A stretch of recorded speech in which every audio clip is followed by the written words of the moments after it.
I stood shivering on the cold marble driveway, clutching my newborn son tightly in a faded, rain-soaked blanket. My grandmother, the wealthiest self-made woman in Atlanta, stepped out of her chauffeured Maybach. She stopped dead in her tracks, her sharp eyes scanning my worn-out shoes, my threadbare jacket, and my exhausted face. She frowned in pure disgust and asked loudly, "Sienna, what on earth is this? Wasn't $20,000 a month enough to buy my great-grandchild a decent blanket?" I looked her dead in the eye, my voice shaking with years of suppressed rage as I replied, "Grandma, I never received a single dollar." The blood drained from my family's faces as she slowly pulled out her phone and told her legal team to freeze everything. Before I reveal the massive web of betrayal that led to this exact moment, let me know where you are watching from in the comments below. Hit that like button and subscribe if you have ever had to cut off toxic family members to protect your peace. My name is Sienna. I am 28 years old, a freelance digital marketer, and a single mother trying to survive in a world where my own blood set me up to fail. The night of my sister Tasha's baby shower, the Atlanta sky tore open. Rain came down in heavy, freezing sheets as I trudged up the steep, winding driveway of the sprawling Buckhead mansion she shared with her husband DeAndre. I did not own a car anymore. I had been forced to take 2 public buses across the city and walk the last half-mile in a torrential downpour because my bank account balance sat at exactly $14. My clothes clung to my shivering body. I was wearing an oversized thrift store sweater that offered no real warmth and jeans that were frayed and muddy at the hems. But my only concern was keeping my newborn son, little Leo, warm and dry. I held him tightly against my chest, under my jacket, shielding his fragile body from the harsh wind, whispering to him that we were almost there and that everything would be all right. I was cold, exhausted, and desperately hungry, but I forced my legs to keep moving forward. As I approached the grand entrance of the estate, the sheer scale of the extravagance hit me like a physical blow to the stomach. A long line of luxury vehicles stretched all the way down the manicured block. Valet attendants in crisp white uniforms rushed around with massive umbrellas, opening doors for women in glittering designer gowns and men in perfectly tailored custom suits. Through the towering glass front doors, I could see massive, intricately carved ice sculptures glistening under custom crystal chandeliers. Waiters carried silver trays piled high with gourmet appetizers, caviar, and expensive champagne, while a live string quartet played softly in the background. This was the opulent life my younger sister Tasha and her husband DeAndre lived. DeAndre claimed to be a high-rolling cryptocurrency investor, but nobody ever saw him work a day in his life. He simply drove expensive sports cars and wore flashy diamond watches that caught the light whenever he moved his hands. Tasha was a former college beauty queen who spent her days posting perfectly curated pictures of her designer bags and luxury Dubai vacations on social media. They threw money around like it was an endless flowing river, while I was literally counting loose change to afford basic formula and diapers for Leo. The contrast between my reality and their fabricated wonderland was sickening. I stood on the massive front porch for a long second, dripping wet, hesitating before the grand doorway. I knew I did not belong in that world anymore. I knew my bedraggled appearance would be a source of deep shame for my family. But Tasha was my sister, and this was my nephew's baby shower. A part of me, that foolish, hopeful, desperate part of me, thought that maybe seeing my new baby would soften their hardened hearts. Maybe they would invite me in out of the cold, hand me a warm towel, and offer me a plate of food. I swallowed my heavy pride, pushed the heavy oak door open, and stepped inside the grand foyer. The moment my wet sneakers squeaked on the pristine Italian marble floor, the entire room seemed to freeze in time. The joyful conversations stopped abruptly. The elite guests, most of whom were high-ranking members of my parents' megachurch congregation, turned their heads to stare at me. I could feel their heavily judgmental eyes scanning my soaked, ratty sweater and the cheap, worn baby carrier strapped to my chest. The silence in the room was deafening, broken only by the soft classical music playing in the background. My parents, Renee and Calvin, were standing near the bottom of the sweeping grand staircase, holding court. My mother Renee was draped in expensive imported silk and wearing pearls that probably cost more than my entire year of rent. My father Calvin stood proudly beside her wearing a tailored tuxedo and holding a glass of premium champagne. Their ultimate obsession in life was their flawless image within the Atlanta megachurch community. To them, perception was absolute reality, and I was a grim reality they desperately wanted to hide from their wealthy peers. When my mother finally noticed me standing there, her face contorted in sheer, undisguised horror. She did not rush forward to see her new grandson. She did not ask if I was freezing or if the baby was healthy. Instead, she marched across the grand foyer with terrifying speed, her designer heels clicking aggressively against the marble. She grabbed me roughly by the upper arm, her perfectly manicured nails digging painfully into my flesh. "What are you doing here looking like a homeless beggar?" she hissed under her breath, her smile fixed rigidly on her face for the benefit of the watching guests. "Mom, I just wanted to drop off a gift for Tasha," I whispered, holding up a small handmade baby blanket I had spent weeks knitting because I could not afford to buy anything from her expensive luxury registry. "Are you completely out of your mind, my father?" Calvin sneered, stepping up right behind my mother to block me from the crowd's view. "You look absolutely disgusting. Half the church board is here today. The lead pastor is standing right over there by the ice sculpture. We told everyone you were running a highly successful marketing agency from a luxury condo downtown. Now you show up looking like actual trash and exposing our family business. Do not make a scene. You need to know your place, Sienna. Keep your mouth shut." Before I could even process the profound cruelty of his words, my mother physically shoved me toward the dark hallway leading to the catering kitchen.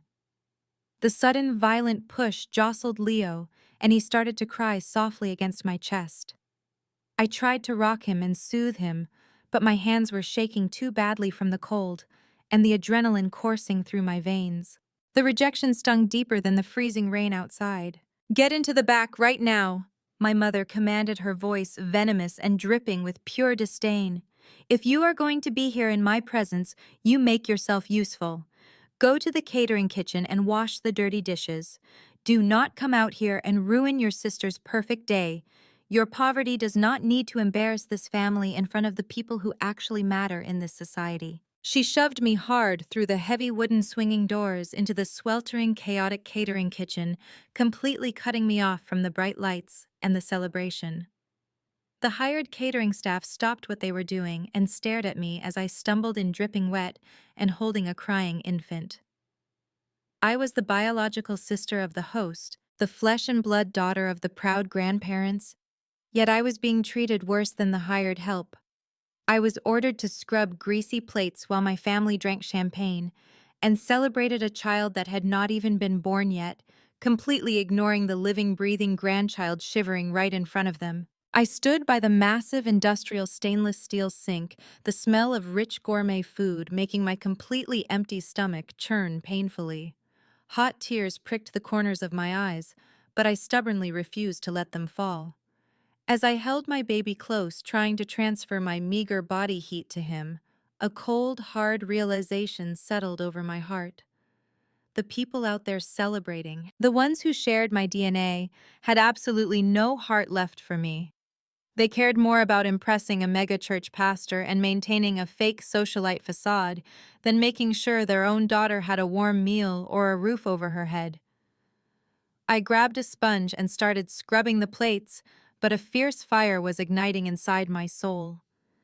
This would be the very last time I allowed them to humiliate me. I had barely scrubbed the third delicate porcelain plate when the heavy swinging doors burst open again. A loud, highly obnoxious laugh echoed over the clatter of the catering kitchen staff. I froze instantly, my hands still submerged in the hot, soapy water.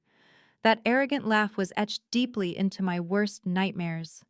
It belonged to Trevon, my deadbeat ex-husband. The cruel man who had walked out on me the exact moment I told him I was pregnant, leaving me to face the terrifying prospect of single motherhood completely alone. Trevon strolled into the busy catering kitchen like he owned the entire Buckhead estate, He was wearing a sharply tailored maroon suit, a heavy diamond chain resting against his collar, and confidently holding the keys to a brand new luxury sports car. He tossed the keys up and caught them with a smug, self-satisfied grin. Clinging tightly to his arm was a woman I did not recognize, draped in a skin-tight silver gown and dripping in expensive diamond jewelry. She looked me up and down with utter contempt, wrinkling her perfectly contoured nose, as if the very air around me was highly toxic. "Well, look what we have here," Trayvon sneered, his voice booming loud enough to make the hired catering staff stop their work and stare at us. I heard a funny rumor that they put the trash out in the back, but I honestly did not think it was literal. My grip tightened fiercely on the wet sponge. I turned to face him, forcing myself to keep my voice as steady as possible so I would not wake little Leo, who was finally dozing peacefully against my chest. "What exactly do you want, Trayvon? Did you come back here just to harass me, or are you actually going to acknowledge the son you abandoned?" Trayvon laughed, a harsh barking sound that made my blood run cold. He leaned casually against the stainless steel prep table, looking at me with pure, unadulterated disgust. "Acknowledge what you mean, that heavy burden strapped to your chest. I told you, getting pregnant was a massive mistake. Look at you, Sienna, you are a complete disaster. You are standing here washing dirty dishes at your own younger sister's lavish party, wearing pathetic rags that look like you pulled them straight out of a dumpster." The glamorous woman beside him giggled maliciously, leaning her head affectionately on his shoulder. "Is this the famous ex-wife you told me about, baby? The one who genuinely thought she was going to be a big-shot business owner? She looks like she belongs in a homeless shelter." Trayvon smirked, wrapping his arm possessively around her waist. "Exactly. She thought she was so incredibly smart with her little freelance digital marketing agency. She thought she could build a massive empire from her laptop in that tiny roach-infested apartment. Look where all that so-called independence got you, Sienna. You are begging for miserable scraps at the back door of real wealth."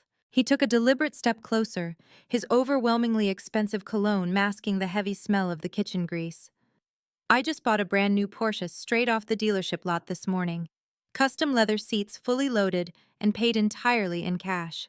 Meanwhile, you are out here taking the crowded public bus in the freezing rain, shivering like a stray dog. You always thought you were so much better than me, always preaching about hard work and building an honest business, but I'm living the absolute dream while you are scrubbing greasy plates for minimum wage. You are pathetic, Sienna. Absolutely pathetic." The sheer audacity of his cruel words knocked the breath straight out of my lungs.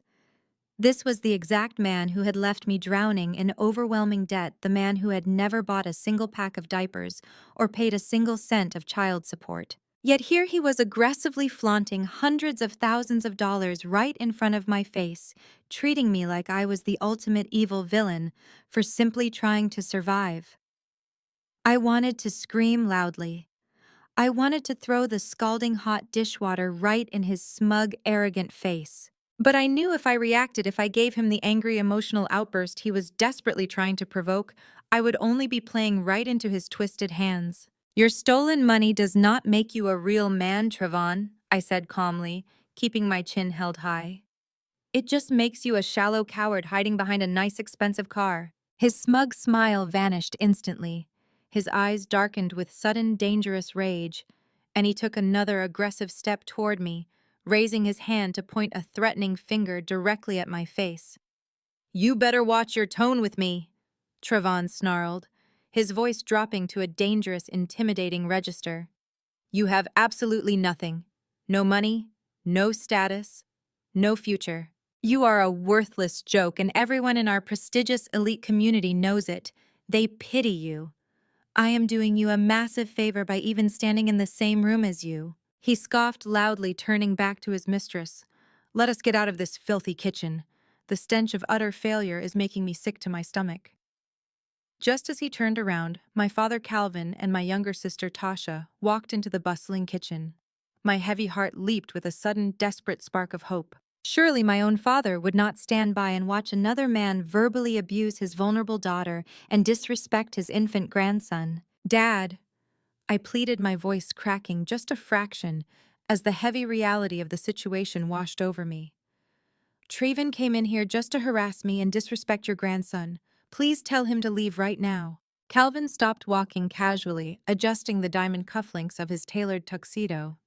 He slowly looked from Trevon to me, his expression entirely devoid of paternal warmth or basic human empathy.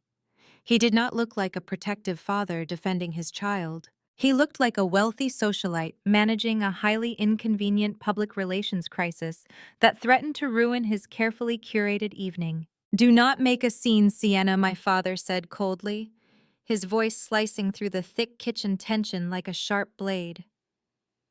"Trayvon is an honored guest here today. He and DeAndre are doing excellent business together.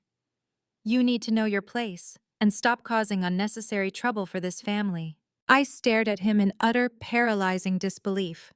My own father was openly defending the terrible man who had abandoned his pregnant daughter. The deep parental betrayal hit me far harder than Trayvon's vicious insults ever could. Tasha stepped forward, flipping her perfectly styled extensions over her shoulder with an air of immense superiority.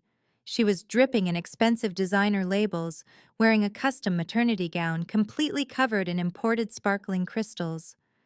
She looked at me with a toxic mixture of fake pity and intense irritation. "Seriously, Sienna, why do you always have to ruin absolutely everything?"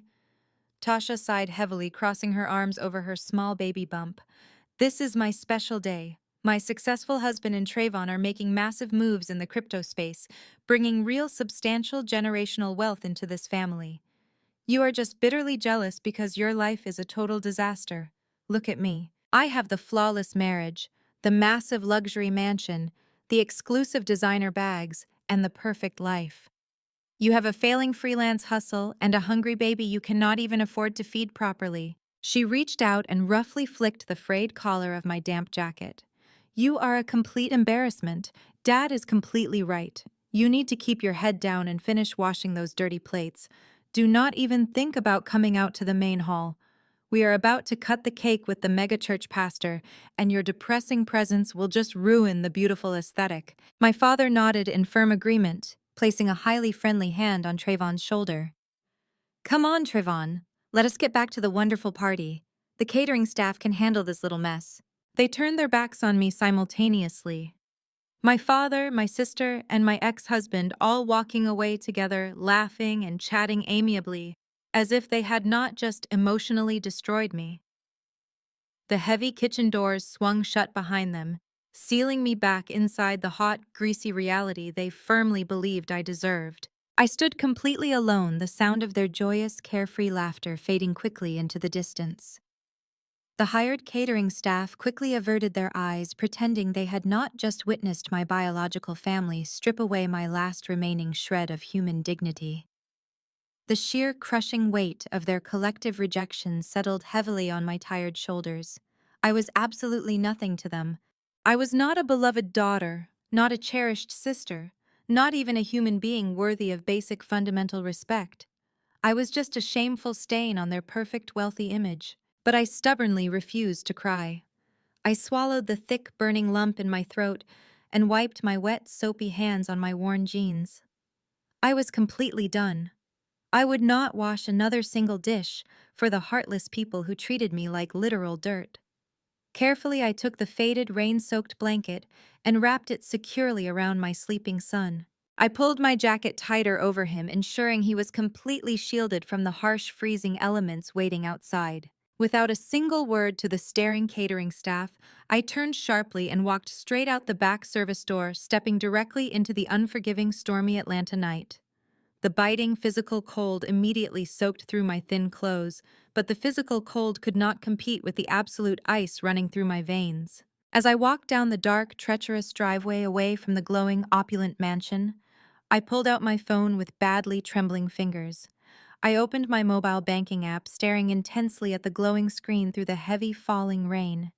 My available balance sat at exactly $14, 14 pathetic dollars to my entire name. I looked down at the tiny, innocent face of my son, resting peacefully against my chest.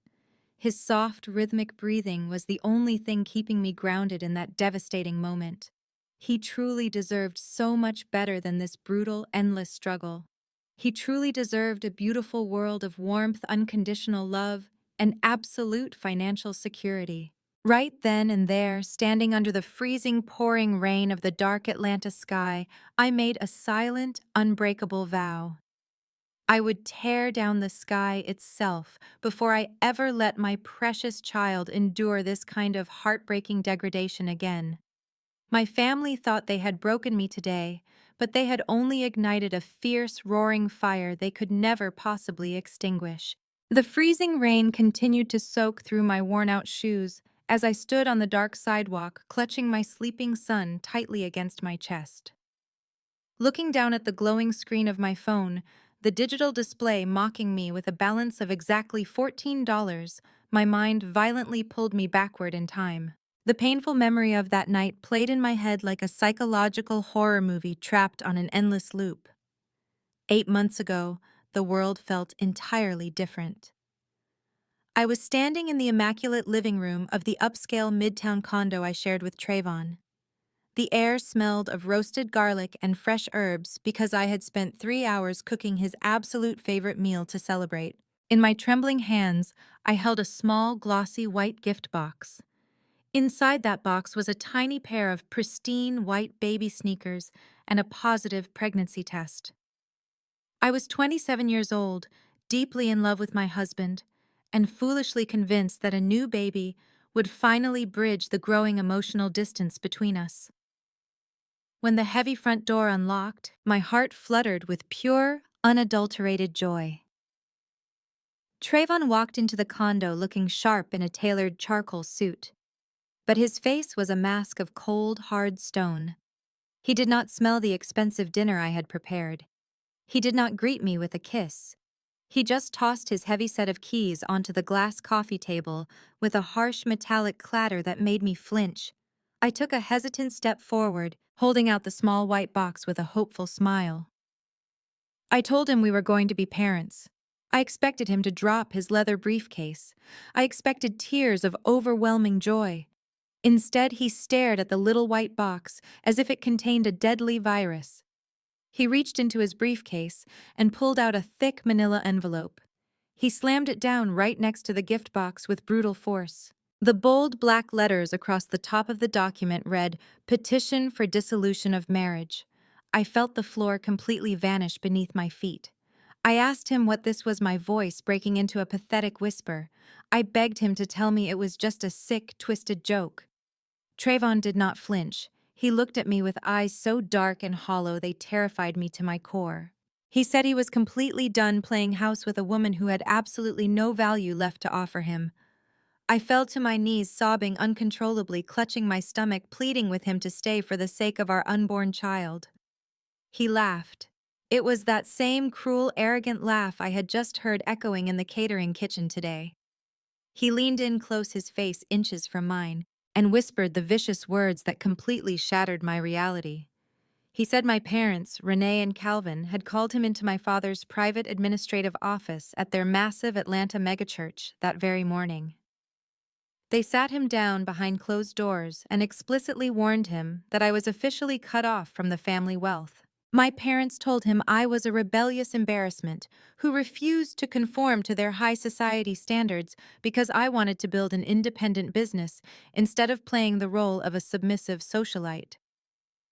They advised him to cut his losses immediately before my unexpected pregnancy permanently trapped him in a sinking ship. Trayvon told me I was nothing but dead weight dragging him down. He explicitly confessed that he only married me because he thought he was securing a VIP ticket to the elite Atlanta social scene and a massive payout from the family trust fund. Now that my parents had formally disowned my financial future, I was completely useless to his grand ambitions. He grabbed his designer luggage, which he had apparently packed earlier that day while I was working, and walked out the door without looking back once. He left me sobbing on the cold, hardwood floor of a luxury condo I could no longer afford, carrying a child he threw away like actual garbage. The betrayal was a double-edged sword that pierced straight through my soul. The man I loved had abandoned me, but my own flesh and blood parents had cheerfully handed him the knife. They deliberately orchestrated the destruction of my marriage just to punish me. They wanted to break me so badly that I would come crawling back to them on my knees, begging for their meager scraps. But I firmly refused to crawl for anyone. I wiped my bitter tears, packed my modest personal belongings, and walked away from that luxurious facade. I moved into a tiny, crumbling apartment on the wrong side of the city. It was the only place that would accept my rental application after the abrupt divorce proceedings suddenly shattered my credit score. The apartment walls were paper thin, the heating barely worked, and the constant rhythmic dripping of a rusty bathroom pipe became the depressing soundtrack of my solitary existence. My pregnancy journey was incredibly difficult and punishing. I suffered from severe hyperemesis gravidarum, a debilitating condition that left me violently ill and dangerously dehydrated for months. I would wake up at 4 in the morning, vomit until my throat bled, and then drag my weak, trembling body to a cheap plastic folding table setup in the dark corner of my living room. That flimsy table was the entire corporate headquarters of my freelance digital marketing agency. I worked grueling 16-hour days staring at a cracked laptop screen until my eyes burned red and my vision physically blurred. I took on every single freelance project I could legally find. I managed social media accounts for local mechanics, wrote copy for small boutiques, and built websites for struggling startup businesses. I ignored the excruciating lower back pain that radiated down my legs. I ignored the agonizing hunger pangs when I had to ration a single box of generic pasta to last 4 days because I needed to save cash for baby supplies. My blood relatives vanished entirely from my life, abandoning me to the wolves. During my darkest hours when the pregnancy fever spiked and the physical isolation felt completely suffocating, I foolishly reached out to my family one last time. I called my mother Renee, practically begging just for a short ride to the medical clinic because I was too dizzy and weak to take the public bus. She sent the call straight to voicemail without a second thought. I texted my sister Tasha, asking if she could possibly spare $20 for my prescribed prenatal vitamins. Tasha replied with a text saying I made my bed and now I had to lie in it, followed by a flashy photo of a new diamond tennis bracelet DeAndre had just bought her for no reason. My father Calvin blocked my phone number completely. They wanted to teach me a brutal lesson. They wanted my extreme suffering to be a warning to anyone who dared defy their pristine image. But their calculated cruelty only fueled my absolute unyielding determination. I typed furiously on my keyboard, ignoring the sharp, painful kicks in my ribs. I secured one small marketing contract after another.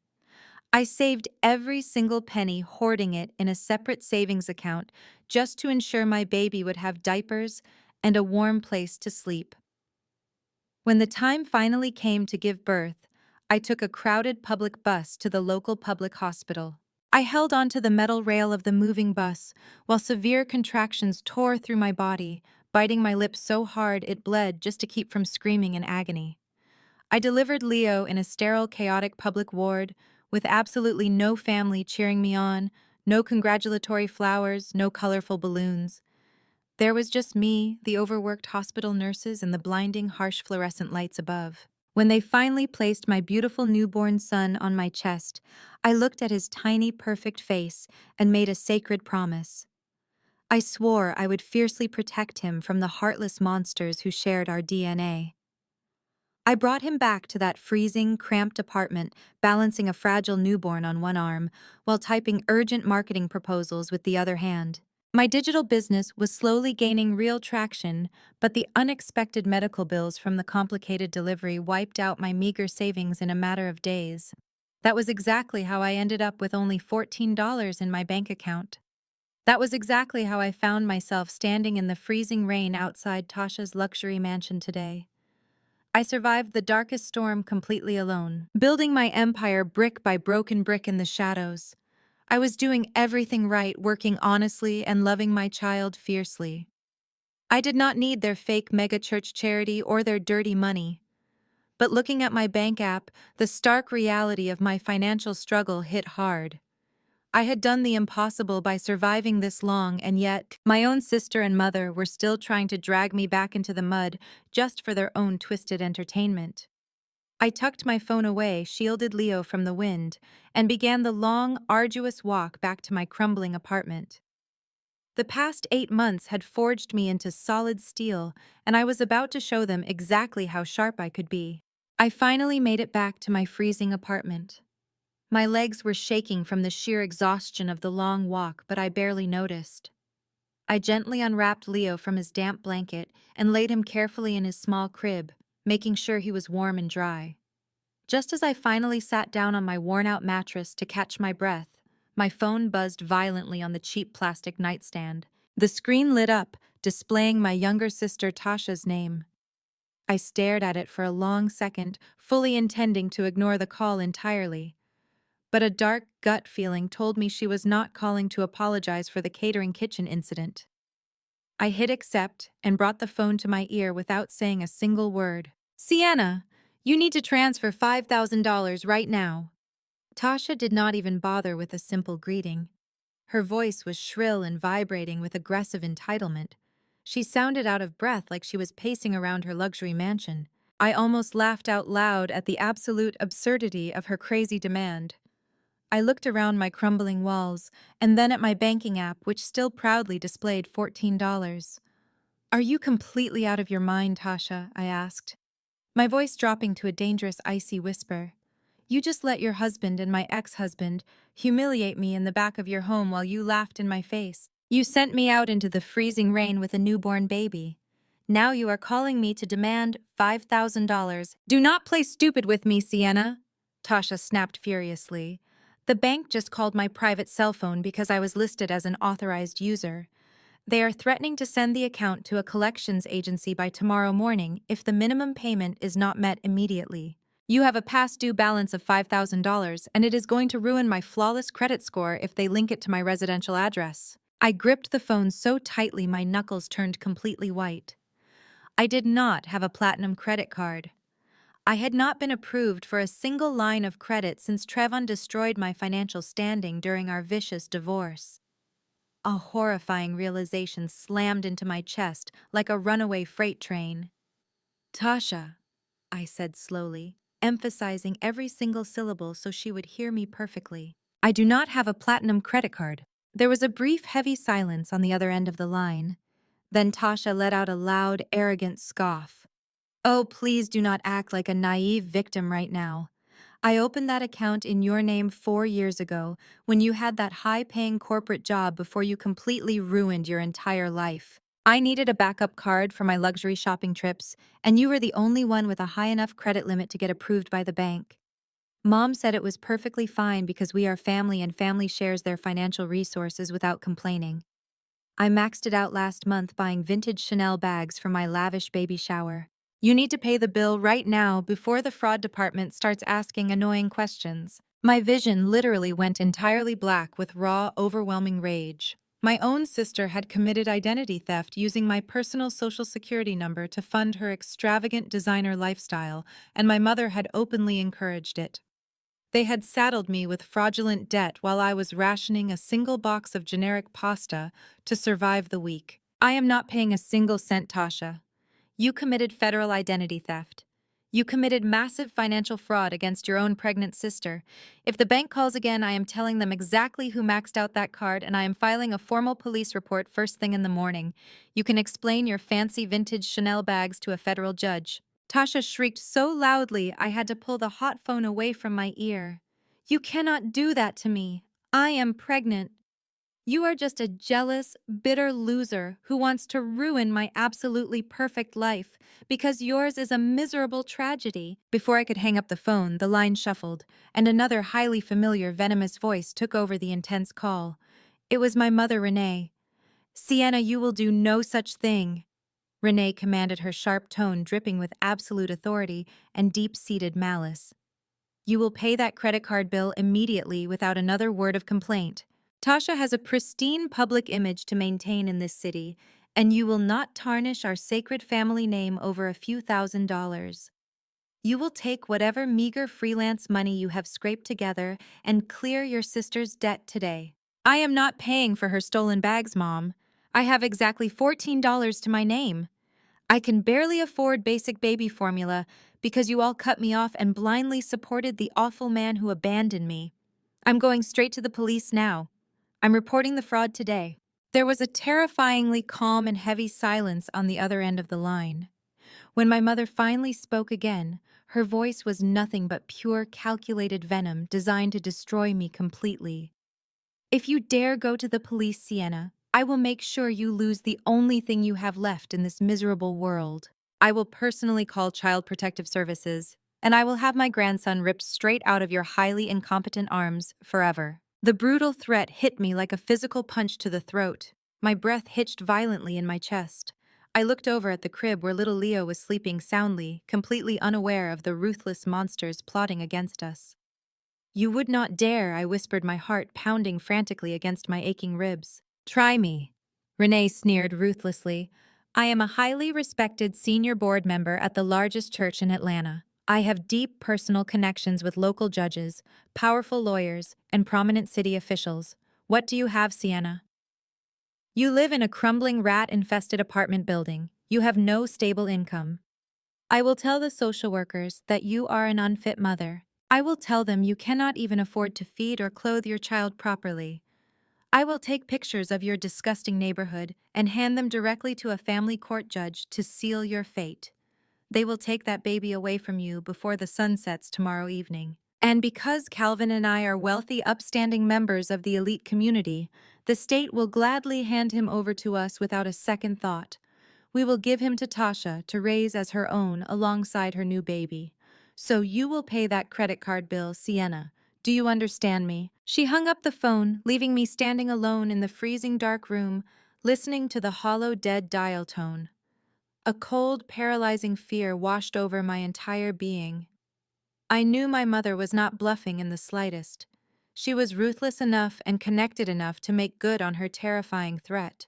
They had the money, the power, and the pristine social standing to crush me effortlessly in a family court battle. They could easily paint me as an unstable, impoverished single mother and legally kidnap my son. I dropped heavily to the floor beside the crib, burying my face in my hands. I was completely trapped in a suffocating financial nightmare with no obvious way out. Unable to sleep, I opened my laptop. I found myself pulling up Tasha's public social media profiles. My screen was instantly flooded with a rapid-fire montage of absolute staggering excess. There was Tasha posing arrogantly in front of the Burj Al Arab in Dubai, draped elegantly in genuine Gucci silk. There was a highly polished video of DeAndre presenting her with a brand new matte black Mercedes G-Wagon, wrapped in a massive red velvet bow. The next post showed them popping $3,000 bottles of imported champagne at an exclusive VIP club in downtown Atlanta. DeAndre's entire online persona was built aggressively around being a self-proclaimed cryptocurrency mastermind. His profile bio proudly boasted about making millions in digital assets and completely dominating the aggressive Atlanta real estate market. Yet I knew for an absolute fact that DeAndre had no actual business portfolio.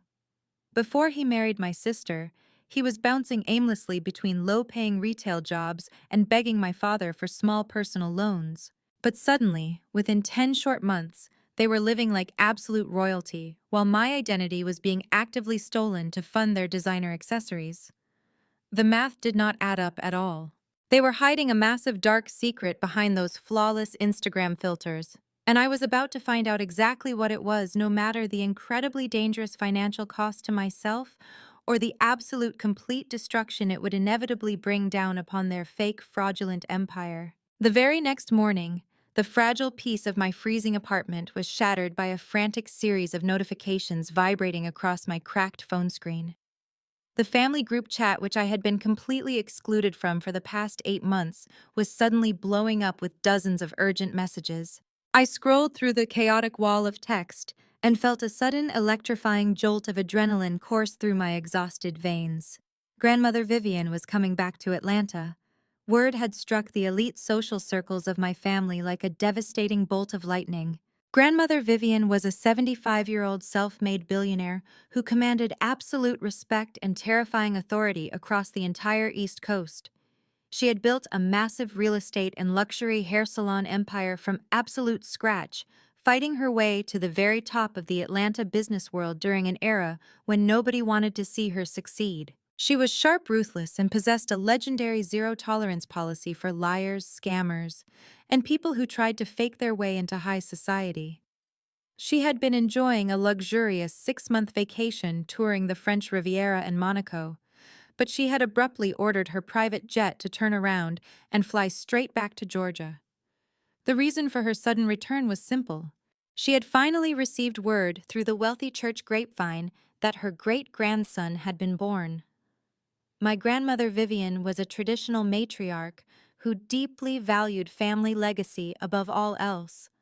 She expected her bloodline to be treated with the utmost dignity and respect. The sheer panic radiating from my mother Renee and my sister Tasha in the group chat was absolutely palpable. Tasha was typing furiously in all capital letters, terrified that grandmother Vivian would demand to see the financial records of DeAndre's so-called crypto investments. Renee was having a complete meltdown about the state of her pristine public image. They knew exactly how ruthless grandmother Vivian could be when someone disappointed her. But most importantly, they knew that grandmother Vivian had a massive soft spot for me. Before Trayvon threw the divorce papers in my face and my parents disowned me, grandmother Vivian had always praised my work ethic. She respected that I was trying to build a legitimate digital marketing agency from the ground up instead of just marrying a wealthy man for status like Tasha did. If grandmother Vivian found out that her own daughter had thrown her pregnant granddaughter out onto the streets to starve while funding an extravagant lifestyle for the golden child, the fallout would be absolutely biblical. She held the master keys to the massive family inheritance, and she could easily freeze my parents out of their wealthy country club lifestyle with one single phone call. The terror of losing access to her vast fortune had my parents scrambling like desperate cornered rats, trying to cover their tracks before the private jet touched down on the tarmac. Their panic was my absolute vindication. Less than 2 hours after I read those frantic group chat messages, a loud, aggressive pounding rattled the thin wooden door of my crumbling apartment. The heavy knocks were so violent they actually shook the cheap plaster walls and made little Leo stir fussily in his crib. I cautiously approached the door, looking through the scratched peephole. My heart skipped a beat. Standing in the dingy, poorly lit hallway of my dangerous apartment complex were my parents, Renee and Calvin. They were both wearing expensive designer coats, looking around the stained carpeted hallway with expressions of pure, unfiltered disgust. I unlocked the deadbolt and pulled the door open a few inches. Before I could even ask what they wanted, my father, Calvin, forcefully pushed the door wide open, brushing right past me and stepping into my cramped, freezing living room. My mother, Renee, followed closely behind him, holding a large garment bag and a heavy set of brass keys. They looked around my small space, taking in the rusty radiators, the peeling paint, and the cheap folding table where I ran my entire business. There was no apology in their eyes. There was no remorse for the sheer misery they had forced me to endure during my pregnancy. There was only raw, desperate panic. Renee did not even bother looking at her new grandson sleeping in the corner. Instead, she unzipped the garment bag and threw a generic black designer dress aggressively onto my worn-out mattress.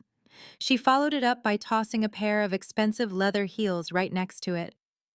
Calvin threw the heavy brass keys onto my cheap plastic desk. The metal hit the table with a sharp clank that made me jump. "Get dressed right now," Renee ordered, her voice tight and trembling with severe anxiety. "Put some makeup on your face and brush your hair. You look like an absolute wreck. You are packing up this baby and moving immediately." I stood frozen, crossing my arms tightly over my chest, staring at the expensive clothing lying on my bed. Moving where I asked, my voice dangerously low. "I thought you made it perfectly clear that I was a worthless embarrassment who needed to learn a brutal lesson in the mud." Calvin ran a shaking hand over his face, his perfectly groomed facade completely cracking under the intense pressure of grandmother Vivian's impending arrival. "We do not have time for your stubborn attitude today, Sienna. Your grandmother's private jet is landing at the Atlanta Executive Airport in exactly 4 hours. She wants to see you and the baby for dinner tonight at the country club. We have rented a fully furnished luxury high-rise Airbnb in Midtown Atlanta for the entire weekend. Those are the keys. You are going to pack a bag, go to that penthouse, and you are going to pretend you have been living there comfortably this entire time." Renee stepped closer, her eyes wide and manic as she grabbed my shoulders. You are going to tell Vivian that your digital marketing agency is booming and generating massive profits. You are going to tell her that your father and I helped you secure the luxury penthouse after Traven left you, and that we have been incredibly supportive and loving throughout your entire pregnancy. You are going to act like this family is a perfectly united front. You will smile, you will wear that dress, and you will not say a single negative word about Tasha DeAndre or the credit card bill. Do you understand me? The sheer audacity of their elaborate lie left me completely speechless. After months of starving, struggling, and freezing in this terrible apartment, they honestly expected me to just play dress up and lie to the only person in this family who ever actually respected me. They wanted me to cover up their horrific emotional and financial abuse, just to save their fragile reputations and secure their spots in Grandmother Vivian's lucrative will. I looked at the designer dress sitting on my cheap faded bedsheets. It was a pathetic, desperate bribe. They thought they could buy my silence with a weekend in a fake penthouse and a dress I did not even pick out. They wanted to use me as a convenient prop in their twisted theatrical production of the perfect wealthy Atlanta family. The same people who threatened to call Child Protective Services on me yesterday were now begging me to help them keep their dark, dirty secrets hidden from the ultimate matriarch. If you ruin this for us, Sienna Renee hissed, stepping even closer until I could smell her expensive minty breath. If you breathe a single word of our personal family business to Vivian, I swear to you I will make sure you never see the light of day. I will ruin your business reputation in this city so badly, no client will ever hire you again. Vivian holds the purse strings to the massive family trusts, and your father and I cannot afford to look like negligent parents in her eyes. She is old and frail, and she does not need the stress of your dramatic sob stories. You will play your part perfectly, or I will personally destroy you. I looked at my mother and father standing in my freezing apartment, demanding that I lie to protect the very same people who had tried to bury me alive. The fear radiating off them was thick and potent. I finally realized exactly why they were panicking so badly. It was not just about the inheritance money. Grandmother Vivian had the social power to excommunicate them from the elite circles they worshipped. She had the power to crush their fake empire with a single word. They were absolutely terrified of her. And in that beautiful moment, I realized that their desperate terror was the greatest weapon I could ever possibly ask for. I smiled coldly at them both. I smiled coldly. I picked up the brass keys from my desk and dropped them into the trash can. I grabbed the garment bag containing the designer dress and shoved it back into my mother's chest. She stumbled backward, gasping in shock, as the silk fabric spilled onto my stained floor. I am not going to your luxury penthouse, I said with unshakable authority. I am not putting on that ridiculous costume, and I am certainly not going to sit across a dinner table and lie to the only person in this family who actually has a spine. You want to play a happy family for Grandmother Vivian, you can do it without me. Renee's face twisted into an ugly mask of panic and fury. Her manicured hands shook as she pointed a threatening finger at my face. You ungrateful brat, if you do not put that dress on and get in the car right now, you will ruin everything. Vivian will cut us out of the will. She will pull funding from Calvin's church projects. Do you have any idea what is at stake here? Millions of dollars. Sienna, millions. Our entire standing in the Atlanta high society will be completely destroyed if she thinks we abandoned you. You did abandon me, I fired back, stepping closer, refusing to cower. You threw me to the wolves. You threatened to call Child Protective Services to steal my baby just yesterday, and now you expect me to save your precious reputation because you are terrified of an old woman finding out the truth. You made your bed, Renee. Now you lie in it. Calvin stepped forward, his chest puffed out in a pathetic attempt at physical intimidation. Listen to me very carefully. He growled, his voice dropping to a menacing pitch. You are going to do exactly what we tell you. We are your parents. We gave you life. You owe us your absolute obedience. I owe you absolutely nothing, I replied without blinking. You lost the right to call yourselves my parents the day you conspired with Trayvon to leave me destitute and pregnant. Get out of my apartment before I call the police and have you arrested for trespassing. Renee let out a high-pitched scream of pure frustration. She stomped her expensive heel on the ground like a child throwing a tantrum. You are going to destroy this family. You are going to ruin Tasha's perfect life. Vivian will cut off all our financial lifelines if she sees you living in this squalor. You selfish, vindictive loser. I walked over to the door and pulled it wide open, gesturing to the dingy hallway outside. Get out, both of you. Calvin grabbed Renee's arm, dragging his hysterical wife toward the exit. He shot me one final look of pure venom. You better not show your face anywhere near Tasha's house today. If you go near Vivian, I swear I will make you regret it for the rest of your life. They stormed out of my apartment, leaving the designer dress in a crumpled heap on the floor. I slammed the heavy wooden door shut behind them and locked the deadbolt. A deep sense of calm washed over my entire body. I knew exactly what I had to do next. My parents thought their empty threats would keep me hiding in the shadows.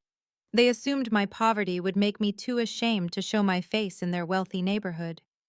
They were dead wrong. I went to the crib and gently picked up my son. I wrapped him securely in the exact same faded, rain-soaked blanket from the night before. I did not change my clothes. I kept on the oversized thrift store sweater and the frayed, muddy jeans. I wanted Grandmother Vivian to see the raw, unfiltered truth of my existence. I wanted her to see exactly what her daughter and son-in-law had subjected me to. I checked my phone to confirm the timing. Vivian's flight was scheduled to land soon, and knowing her strict punctuality, she would head straight to Tasha's mansion to demand a family gathering. I gathered my last few dollars, walked out to the busy street, and hailed a cheap local cab. I directed the driver to the upscale Buckhead neighborhood, watching the crumbling apartments of my reality slowly fade into the sprawling estates of Atlanta's elite. The cab dropped me off at the bottom of Tasha's paved driveway. The rain had stopped, leaving a heavy, humid chill in the air. I walked slowly up the steep incline, my worn-out shoes slapping softly against the pristine concrete. As I reached the top of the driveway, I saw them. Renee, Calvin, Tasha, and DeAndre were all standing on the grand front porch, dressed in immaculate designer clothing, nervously awaiting the matriarch's arrival. They had created a picture-perfect welcome committee ready to feed Vivian whatever lies were necessary to cover up my absence. When Tasha spotted me walking up the driveway, her jaw dropped open. Her flawless makeup could not hide the absolute terror flashing in her eyes. Renee clutched Calvin's arm, letting out a sharp gasp of panic.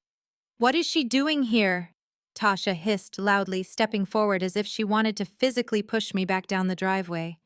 "Mom, you said you handled her. Why is she here looking like a beggar?" "Sienna, I warned you!" Calvin barked, rushing down the steps toward me. "Get out of here right now before I call estate security. You are not ruining this day for us." Before Calvin could reach me, the heavy iron gates at the bottom of the estate swung open. A gleaming black Maybach rolled smoothly up the long driveway. The engine purred with quiet, expensive power. Calvin froze dead in his tracks. Renee's face drained of all color, turning a sickly shade of ash. Tasha and DeAndre scrambled to stand up straight, plastering fake, terrified smiles onto their faces. I stood my ground, planted firmly in the very center of the expansive driveway. I held my baby tight against my chest, standing tall in my muddy jeans and ruined sweater.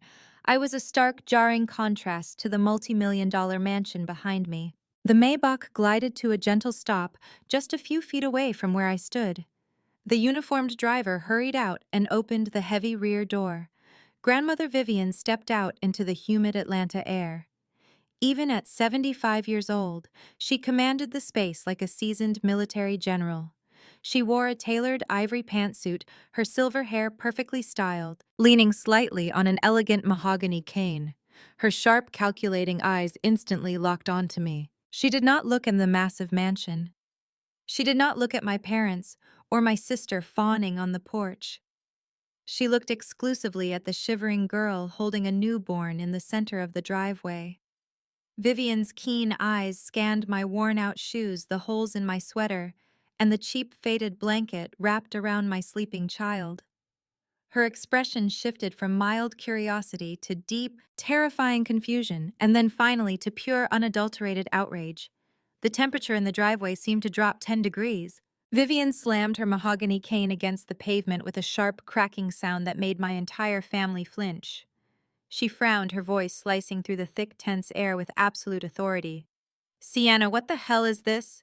Wasn't $20,000 a month enough to buy my great-grandchild a decent blanket?"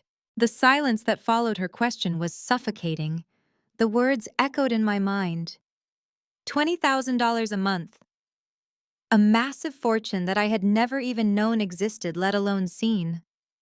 All those nights I spent starving, crying on the floor of my freezing apartment, rationing generic pasta, and working until my eyes bled. All while an absolute fortune had been allocated specifically for my protection. I looked my grandmother in the eye. I did not cry.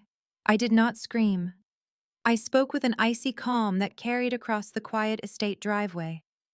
Grandma, I never received a single dollar. The reaction was instantaneous. Renee let out a choked gasp, covering her mouth with her trembling hands. Calvin stumbled backward, as if shot in the chest, his face sweating profusely. Tasha grabbed DeAndre's arm, her knees buckling under the weight of her impending doom. They froze in paralyzing terror, entirely trapped in the spotlight of their massive financial crime. They had been caught stealing directly from a billionaire matriarch who never forgave thieves. Grandmother Vivian did not yell at them at all. She closed her eyes for one brief second, silently processing the immense betrayal of her own daughter. When she opened them again, they were devoid of mercy. She calmly reached into the deep pocket of her tailored ivory blazer, pulled out her phone, and dialed a single number. She held the phone to her ear, keeping her deadly cold gaze fixed firmly on my sweating, panicking parents standing on the porch. Elijah, Vivian commanded, her voice dangerously quiet, but echoing in the silence of the driveway. Get the forensic accounting team down here. I want them right now. Vivian ended the call and slipped her phone back into her tailored blazer. She did not spare another glance at the grand porch where my parents were frozen in absolute panic. She simply reached out, wrapped her warm arm around my shivering shoulders, and guided me toward the open door of the Maybach. Get in, she said softly. You and my great-grandson are going home. Calvin finally broke out of his shock and rushed forward. Mother Vivian, wait, let us explain. It is a massive misunderstanding. Vivian's private security detail stepped smoothly between my father and the luxury car, blocking his path with silent intimidation. Vivian settled into the plush leather seat beside me and signaled the driver. The heavy doors closed with a solid thud, instantly cutting off my mother's frantic, muffled screams.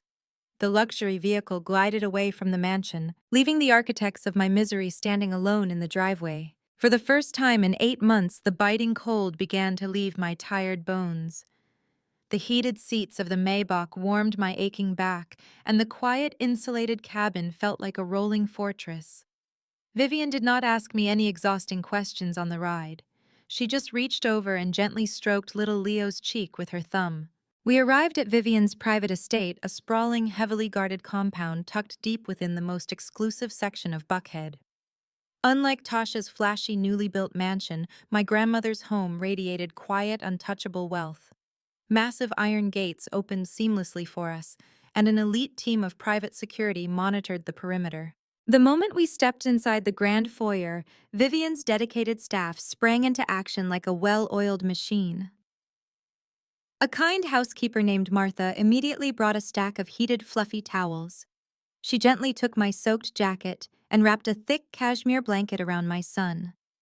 Within 30 minutes, a private concierge pediatrician had arrived to thoroughly examine Leo, declaring him perfectly healthy despite the freezing rain. I was guided to a massive guest suite featuring a marble bathtub already filled with steaming hot water and soothing essential oils.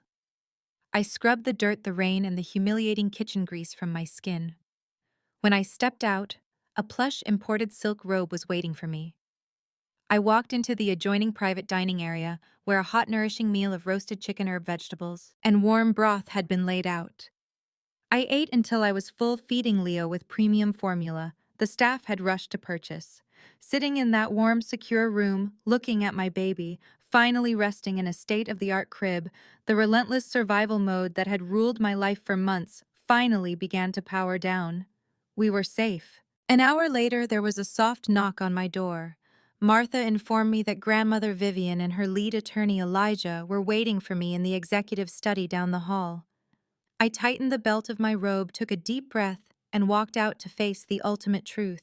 The study was lined with dark mahogany bookshelves and smelled faintly of expensive leather and aged paper. Vivian sat behind a massive desk, her face set in grim, calculating lines. Elijah stood beside her, a sharp, imposing man in a dark tailored suit. Spread across the large wooden table were dozens of thick financial binders, official bank statements, and legal documents. "Sit down," Sienna Vivian instructed, gesturing to a comfortable leather chair opposite her. Elijah has pulled the initial records from the private banking division. What we found is worse than I could have ever imagined. Elijah stepped forward, sliding a heavy stack of papers toward me. "Sienna, the day you announced your pregnancy to the family, Vivian immediately set up an ironclad, irrevocable trust fund in your name. The trust was specifically designed to disperse $20,000 on the first of every single month to cover prenatal care, safe housing, and anything else you or the child might need." I stared at the paperwork in total disbelief. $20,000 a month. That was enough to have kept me out of that freezing, rat-infested apartment. It was enough to have paid for proper medical care instead of suffering through hyperemesis gravidarum completely alone. "But I never saw a dime of this," I whispered, my voice breaking under the weight of the revelation. "I was buying generic pasta with loose change. I was washing dishes in Tasha's kitchen just to survive." Vivian's eyes flashed with a lethal, icy rage. "I know, and I am going to make them bleed for every second of your suffering." "Elijah, show her the signatures." Elijah flipped to a specific page in the heavy binder. It was a formal beneficiary acceptance and account routing document. In order for the trust funds to be legally released, the primary beneficiary must sign and provide their direct deposit information. "Look at the bottom of this page." I looked down at the signature line.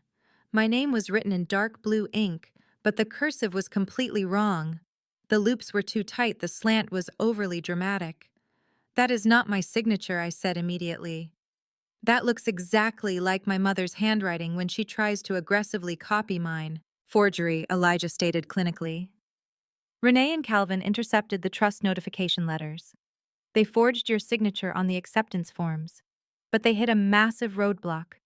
Because the trust was locked tightly under your name, they could not simply divert the money into their own personal bank accounts without triggering a massive red flag from the Federal Oversight Committee. So how did they get the money?" I asked, my mind racing to understand the sheer depth of their calculated betrayal. Elijah pulled out a second document, this one bearing a golden notary seal. "They needed a proxy. Someone who had a legal, verifiable connection to you. They needed your husband." The air vanished from the room. My blood ran completely cold as I stared at the name printed boldly across the top of the notarized document. Trayvon. "At the time the trust was initiated, you and Trayvon were still legally married." Elijah explained, his voice steady and relentless. "Your parents orchestrated a fraudulent power of attorney document. They forged your signature once again, granting Trayvon full executive control over your financial assets and incoming wire transfers.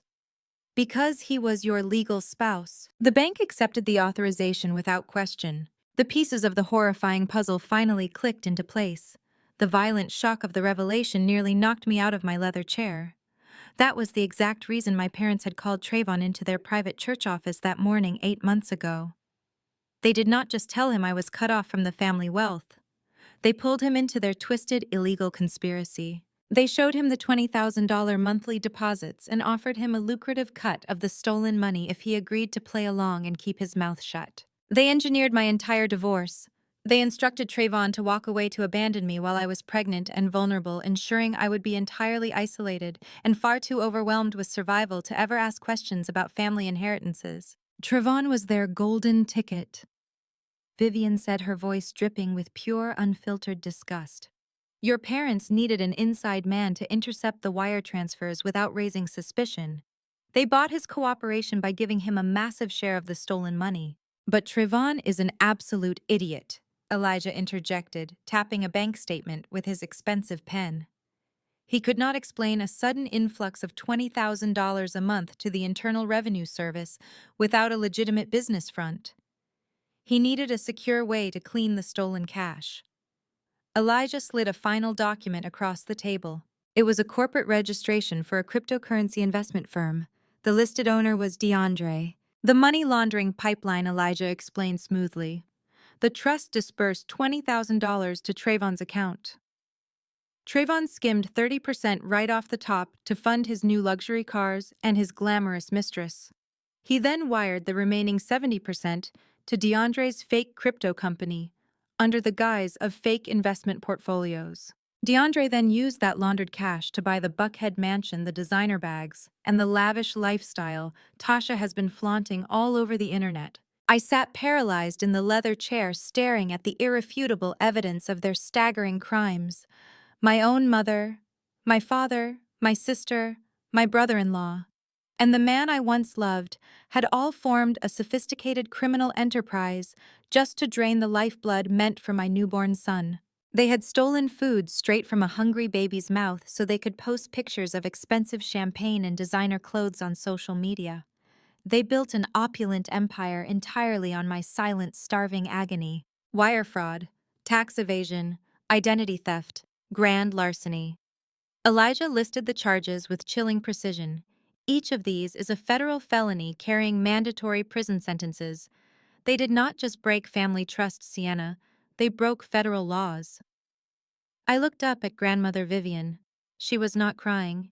She was sitting with the posture of an executioner about to drop the heavy blade. They thought they could bleed you dry and leave you in the dirt while I was busy in Europe, Vivian said softly. They thought you were weak. They thought I was foolish. They are about to find out exactly why I built an empire in this city. The overwhelming pain of their betrayal was suddenly eclipsed by a rising, unstoppable wave of absolute power.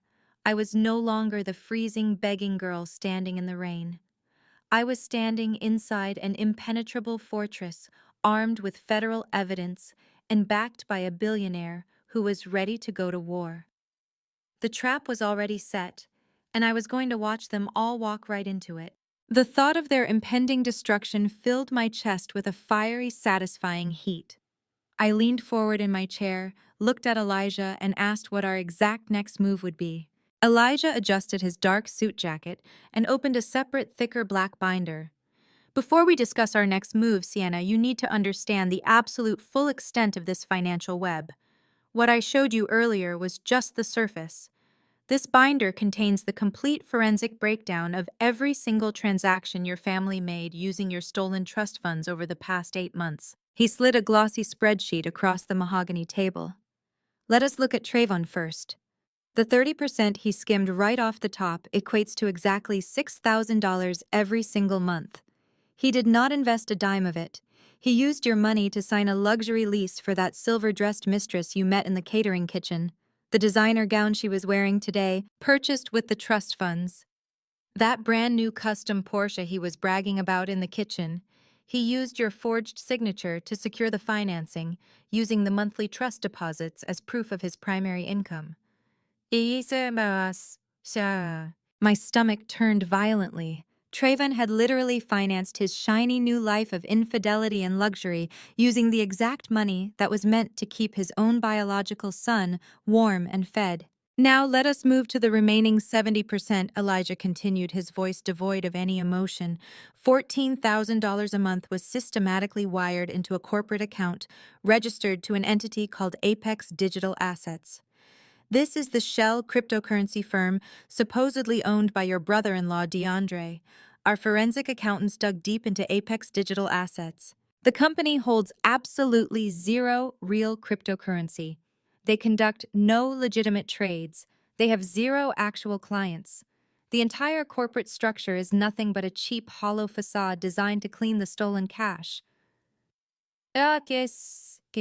Elijah pointed to a series of highlighted bank transfers.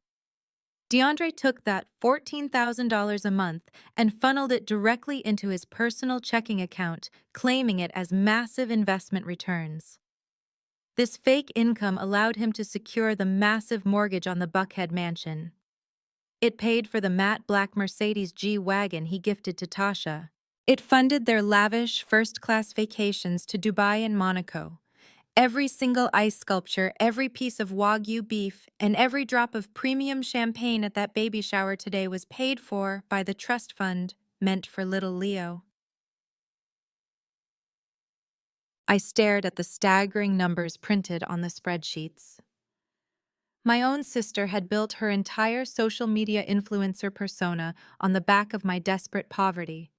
She had laughed in my face, mocked my frayed clothes, and demanded I pay her fraudulent $5,000 credit card bill, all while she was actively sleeping under a luxury roof paid for by my child's stolen inheritance. They got incredibly greedy, Elijah stated, closing the heavy binder with a sharp thud. Because the money flowed in so easily every month, they started living far beyond even the stolen $20,000. DeAndre took out massive high-interest loans against the Buckhead mansion, assuming the trust fund would just cover the payments forever. Trayvon maxed out multiple credit cards to maintain his wealthy facade around his new mistress. Your parents, Renee and Calvin, took a percentage of the cash to fund their extravagant donations to the megachurch, ensuring they remained the most highly respected members of the elite congregation.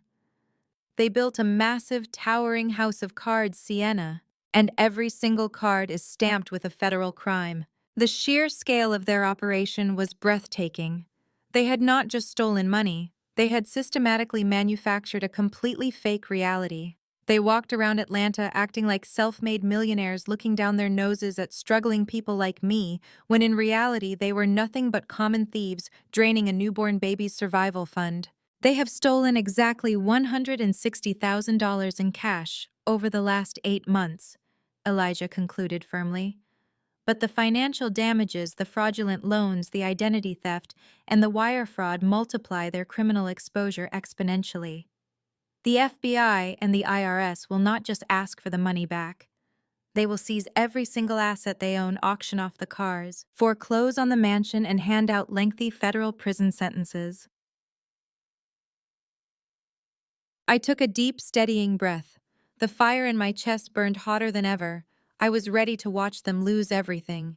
Before Elijah could detail the specific legal filings, my worn-out cell phone suddenly began vibrating violently on the polished mahogany desk. The glowing, cracked screen displayed a rapid succession of urgent notifications.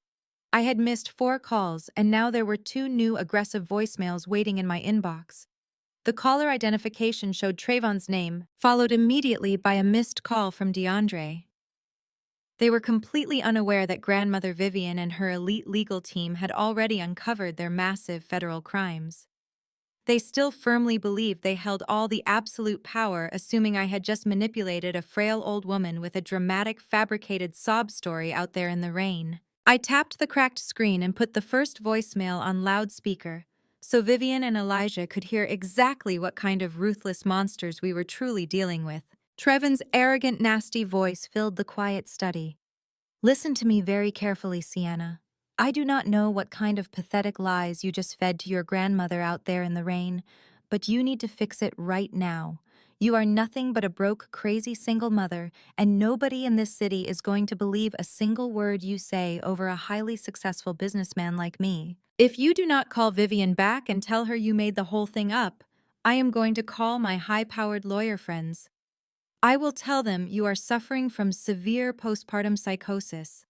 I will swear under oath that you are having dangerous, violent delusions and are completely unfit to care for that baby. We will have you permanently committed to a psychiatric ward before the weekend is over. The second voicemail from DeAndre started playing immediately after. His tone was equally vicious and dripping with unearned entitlement. You really messed up this time, Sienna. Renee and Calvin are already drafting formal legal affidavits to support Trayvon's medical claims about your rapidly declining mental health. The entire family is going to testify under oath that you have completely lost your mind. We will take that baby away from you permanently, and you will spend the rest of your miserable life locked inside a padded room. You have exactly 1 hour to fix this mess with Vivian, or your life as a free mother is completely over. The pure delusion in their threatening voices was absolutely staggering. They were threatening to medically kidnap my child, just to protect their stolen luxury lifestyle. The sheer audacity of their blackmail attempt made my blood boil. They honestly thought they could terrorize me into complete silence with these fabricated psychological threats. As the final voicemail ended, an overwhelming, blinding rage consumed my entire body. My hands curled into tight, trembling fists. They were not just trying to steal my money anymore, they were actively plotting to steal my son and destroy my absolute freedom. I wanted to call the local police immediately. I wanted to drive straight back to that Buckhead mansion and smash DeAndre's expensive diamond watch right into his smug, arrogant face. I started to stand up from the leather chair, completely ready to strike back right then and there without any hesitation. But Grandmother Vivian gently reached across the mahogany desk and placed her warm, steady hand firmly over my trembling fists. Her expression was not angry, it was terrifyingly calm. A slow, ruthless smile spread across her elegant features, a smile that had undoubtedly crushed countless rival business competitors over her long, legendary career in Atlanta. "Do not swat at flies, Sienna," Vivian said smoothly, her voice a dangerous velvet whisper that commanded absolute obedience in the quiet room. "If you strike at them right now, they will scatter.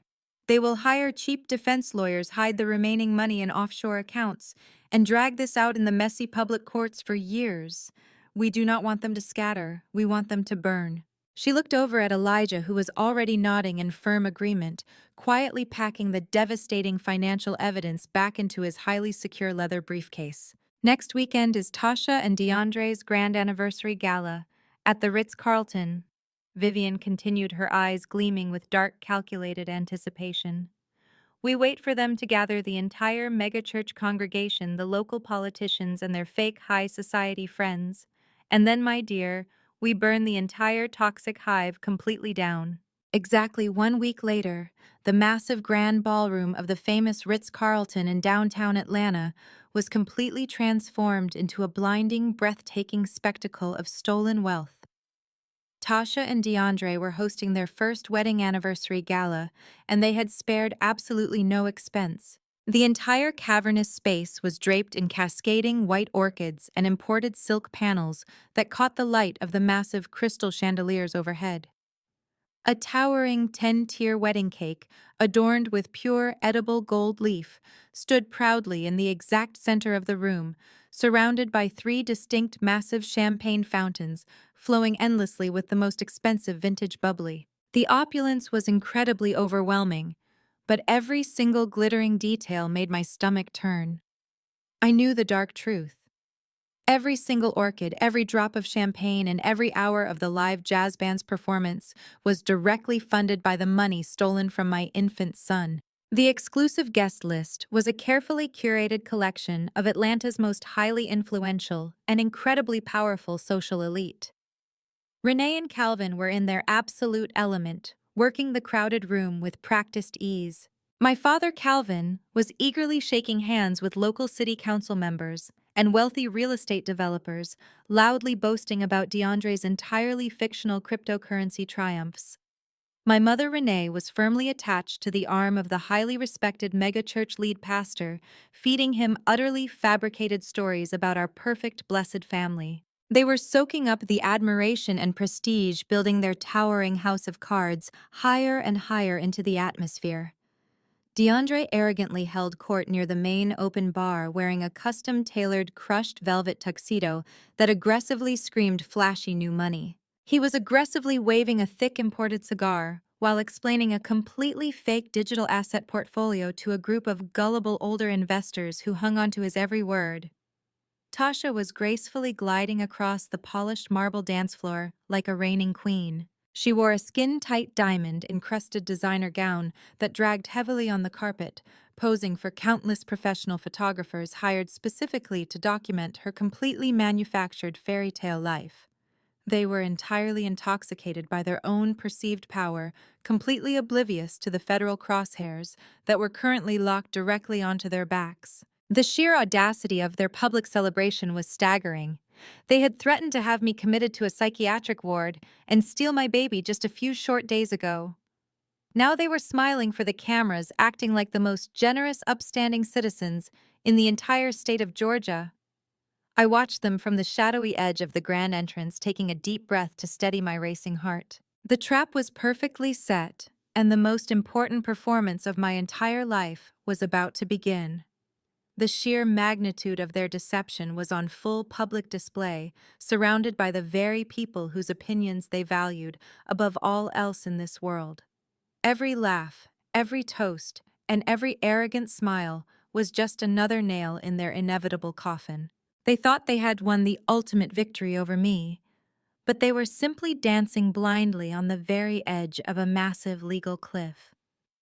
The grand event was absolutely nothing more than a lavish, beautiful stage, beautifully constructed for their imminent and absolute total destruction. I watched a prominent local politician shake DeAndre's hand vigorously, congratulating him on his rapid financial success. It was truly sickening to witness such prominent community figures being completely fooled by a group of ruthless thieves. They had manipulated everyone in this glittering ballroom, turning their fake prosperity into a powerful social weapon. But their long reign of terror was finally ending tonight. I finally stepped out of the shadows and fully into the bright, blinding light of the massive ballroom. Grandmother Vivian's elite styling team had spent the entire afternoon transforming me. I was no longer the freezing, exhausted girl in the muddy jeans and frayed sweater.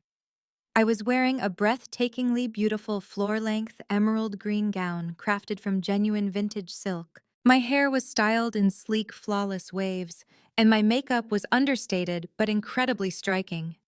I looked like the true embodiment of quiet, generational wealth, a stark, glaring contrast to the loud, flashy labels my sister constantly paraded around. But despite my flawless outward appearance, I deliberately hunched my shoulders just a fraction. I kept my gaze lowered toward the polished marble floor, playing the exact role of the broken, subdued sister they fully expected to see. I had to make them believe their vicious threats had worked. I had to let them think I came here tonight to surrender and beg for their mercy. It did not take long for the predators to circle their prey. The moment I stepped near the edge of the crowded dance floor, Trevon spotted me. He immediately broke away from a group of men and strutted directly toward me with his new mistress, clinging tightly to his arm. He was wearing an obnoxiously bright silver suit that perfectly matched his mistress's sparkling dress. A smug, arrogant sneer was firmly plastered across his face as he blocked my path forward. Well, well, well, look who decided to show up.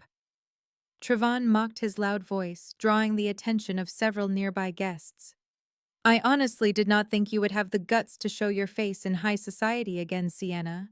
Did you finally come to your senses? Did you come here to get on your knees and apologize to your parents before we make that phone call to the psychiatric hospital? I kept my head bowed down, staring at the expensive leather of his shoes, forcing myself to look heavily intimidated and small. I did not say a single word, letting the heavy silence feed his massive, inflated ego. His mistress let out a high-pitched, condescending giggle. She reached out and actually touched the delicate silk fabric of my emerald gown, rubbing it between her manicured fingers with a look of pure disgust. Wow, Trevon, she sneered loudly. Did she rent this cheap knockoff dress just to come here and beg for her life? It is so pathetic. She really thinks she can blend in with your successful family. She smells like pure desperation. Trevon laughed, a harsh barking sound that echoed over the soft jazz music. He leaned in close, his hot breath hitting my cheek. You made the right choice coming here tonight to surrender Sienna. Your mother has the legal paperwork completely ready to go. You are going to sign over full custody of the baby to Tasha, and maybe, just maybe, we will let you walk away without locking you inside a mental institution. You are totally defeated. Just accept your place at the absolute bottom of the food chain. You lost everything the minute you dared to challenge your parents and me. Now you get to watch us live like royalty while you crawl back into the miserable gutter where you belong. His cruel words were meant to break my spirit entirely, but they only fueled the quiet fire burning deep inside my chest. I kept my facial expression perfectly blank and quiet, waiting patiently for the ultimate strike. Before Trevon could spit out another insult, my sister Tasha noticed the commotion and stalked aggressively across the crowded ballroom. She was gripping a massive crystal glass filled with dark, heavy red wine. Her eyes flashed with toxic malice as she marched directly toward me. She was intoxicated by her perceived power, firmly believing she was the untouchable queen of the Atlanta social scene. She wanted to deliver the final crushing blow to assert dominance over me in front of her elite friends. Tasha did not bother slowing down. She shoved past Trayvon and deliberately rammed her shoulder violently into my chest. With an exaggerated flick of her wrist, she threw the red wine directly onto my pristine emerald silk gown. The dark liquid splashed across my chest, staining the expensive fabric, and dripping down onto the polished marble floor. Several nearby wealthy guests gasped loudly in shock, stepping back to avoid the splashing wine. Tasha did not offer an apology. Instead, she stood in front of me, a wicked, triumphant smirk twisting her makeup. "Oops," Tasha sneered, her voice dripping with poison. "You still do not belong in this world, loser. You are a clumsy, messy embarrassment. You should have stayed in the dirty slums where you belong." For the first time all evening, I slowly lifted my head and looked directly into my sister's eyes. I did not cry. I did not flinch. I did not yell. Instead, a slow, terrifyingly calm smile spread across my face. I took a deep breath, knowing their fake world was about to permanently end. I calmly raised my wrist and glanced down at my elegant diamond watch, the intricate hands perfectly aligned. The countdown was completely over.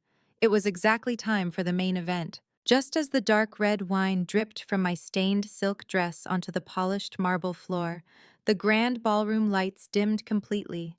A bright, blinding spotlight cut through the extravagant room, landing directly on the main stage, set up in front of the towering champagne fountains. The live jazz band brought their music to a smooth, graceful halt. A heavy hush fell over the elite crowd as my mother Renee walked elegantly up the velvet steps. She was wearing a shimmering gold designer gown that swept the floor, her hair perfectly coiffed, looking every inch the devout and incredibly wealthy matriarch she pretended to be. My father Calvin stood proudly at the base of the stage, clapping his hands with an arrogant smile, looking around the room to make sure the megachurch pastor was watching them intently. Pastor Higgins, the most influential religious leader in Atlanta high society, sat at the front VIP table, nodding his head in deep approval. Renee grabbed the microphone with both of her hands. She looked out over the massive sea of wealthy politicians, elite socialites, and powerful church members, taking a deep, highly dramatic breath. Fake tears instantly pooled in her eyes. She was a master manipulator, and this glittering ballroom was her ultimate stage. "Welcome, everyone," Renee began, her voice trembling with manufactured emotion. "Calvin and I are so incredibly overwhelmed with joy tonight. We look around this beautiful room, and we just see the sheer grace of God. We are so truly blessed beyond measure. We stand before you tonight to celebrate the 1-year anniversary of my beautiful daughter Tasha and her incredible husband DeAndre. But more than that, we are here to celebrate the unmatched power of family faith and massive generational wealth." Pastor Higgins yelled out a loud and highly supportive amen from the front table. The elite crowd clapped politely, completely enchanted by her flawless theatrical performance. I stood completely still in the back of the room, my dress ruined, listening to the very woman who had threatened to have my baby kidnapped by the state just a few days ago. The absolute hypocrisy was staggering. But I kept my face perfectly blank and gave absolutely no reaction. "God rewards those who walk in his righteous light," Renee continued, dramatically wiping a fake tear from her cheek. "And he has certainly rewarded our family. Look at my amazing son-in-law, DeAndre. When Tasha first brought him home, I knew he was something special. But today, he has proven himself to be an absolute financial genius. He took the highly complicated world of digital assets and cryptocurrency and built a towering empire right here in Atlanta. He is a brilliant visionary. He is a shining role model for the young men in our community, proving that with brilliant business acumen and a pure heart, you can achieve the absolute pinnacle of success." The wealthy audience erupted into loud, enthusiastic applause.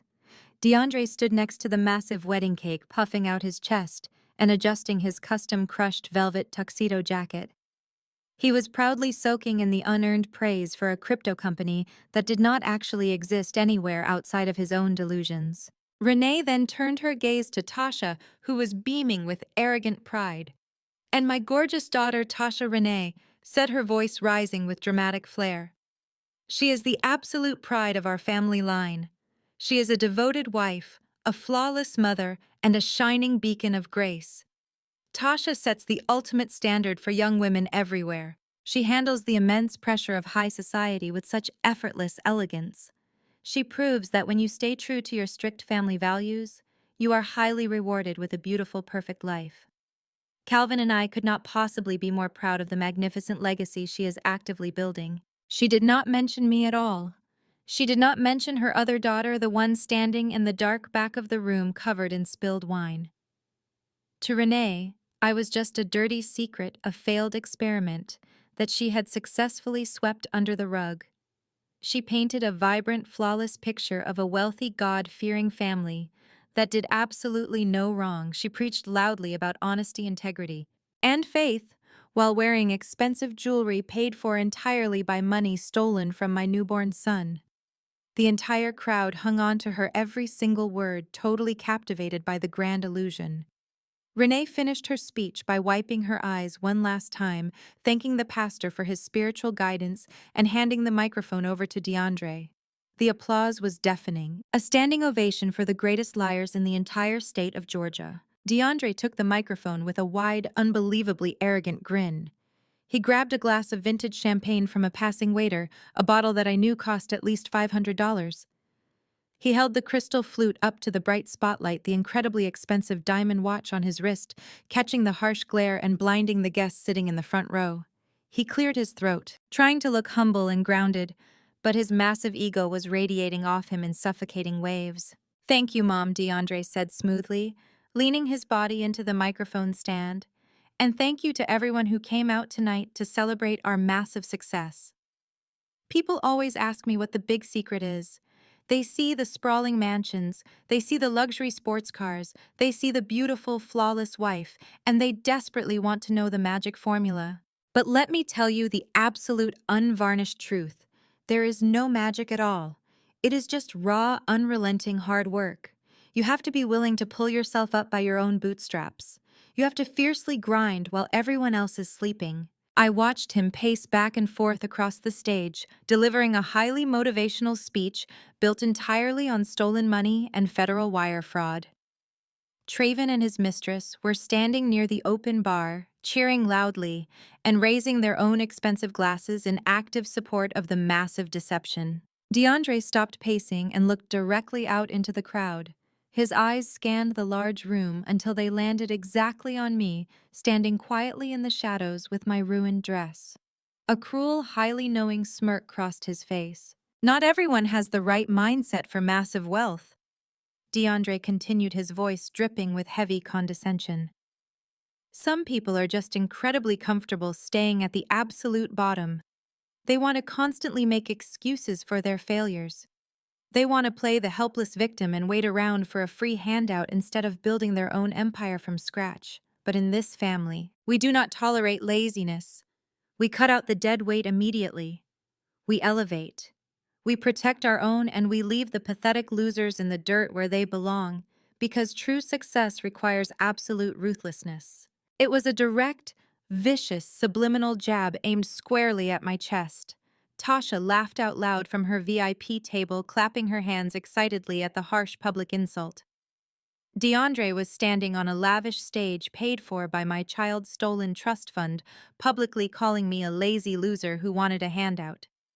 The sheer audacity of his pompous speech was absolutely mind-boggling. He was lecturing an entire room of the Atlanta elite about self-made success, while his entire bank account consisted of federal wire fraud and stolen cash. He took a deep, heavy breath, puffing out his chest one last time. "I promised Tasha the entire world when I married her, and I fully delivered. I built this massive empire for her, and nobody is ever going to take it away from us. We are completely unstoppable." DeAndre proudly raised his $500 glass of champagne high into the air. The entire ballroom immediately followed his lead.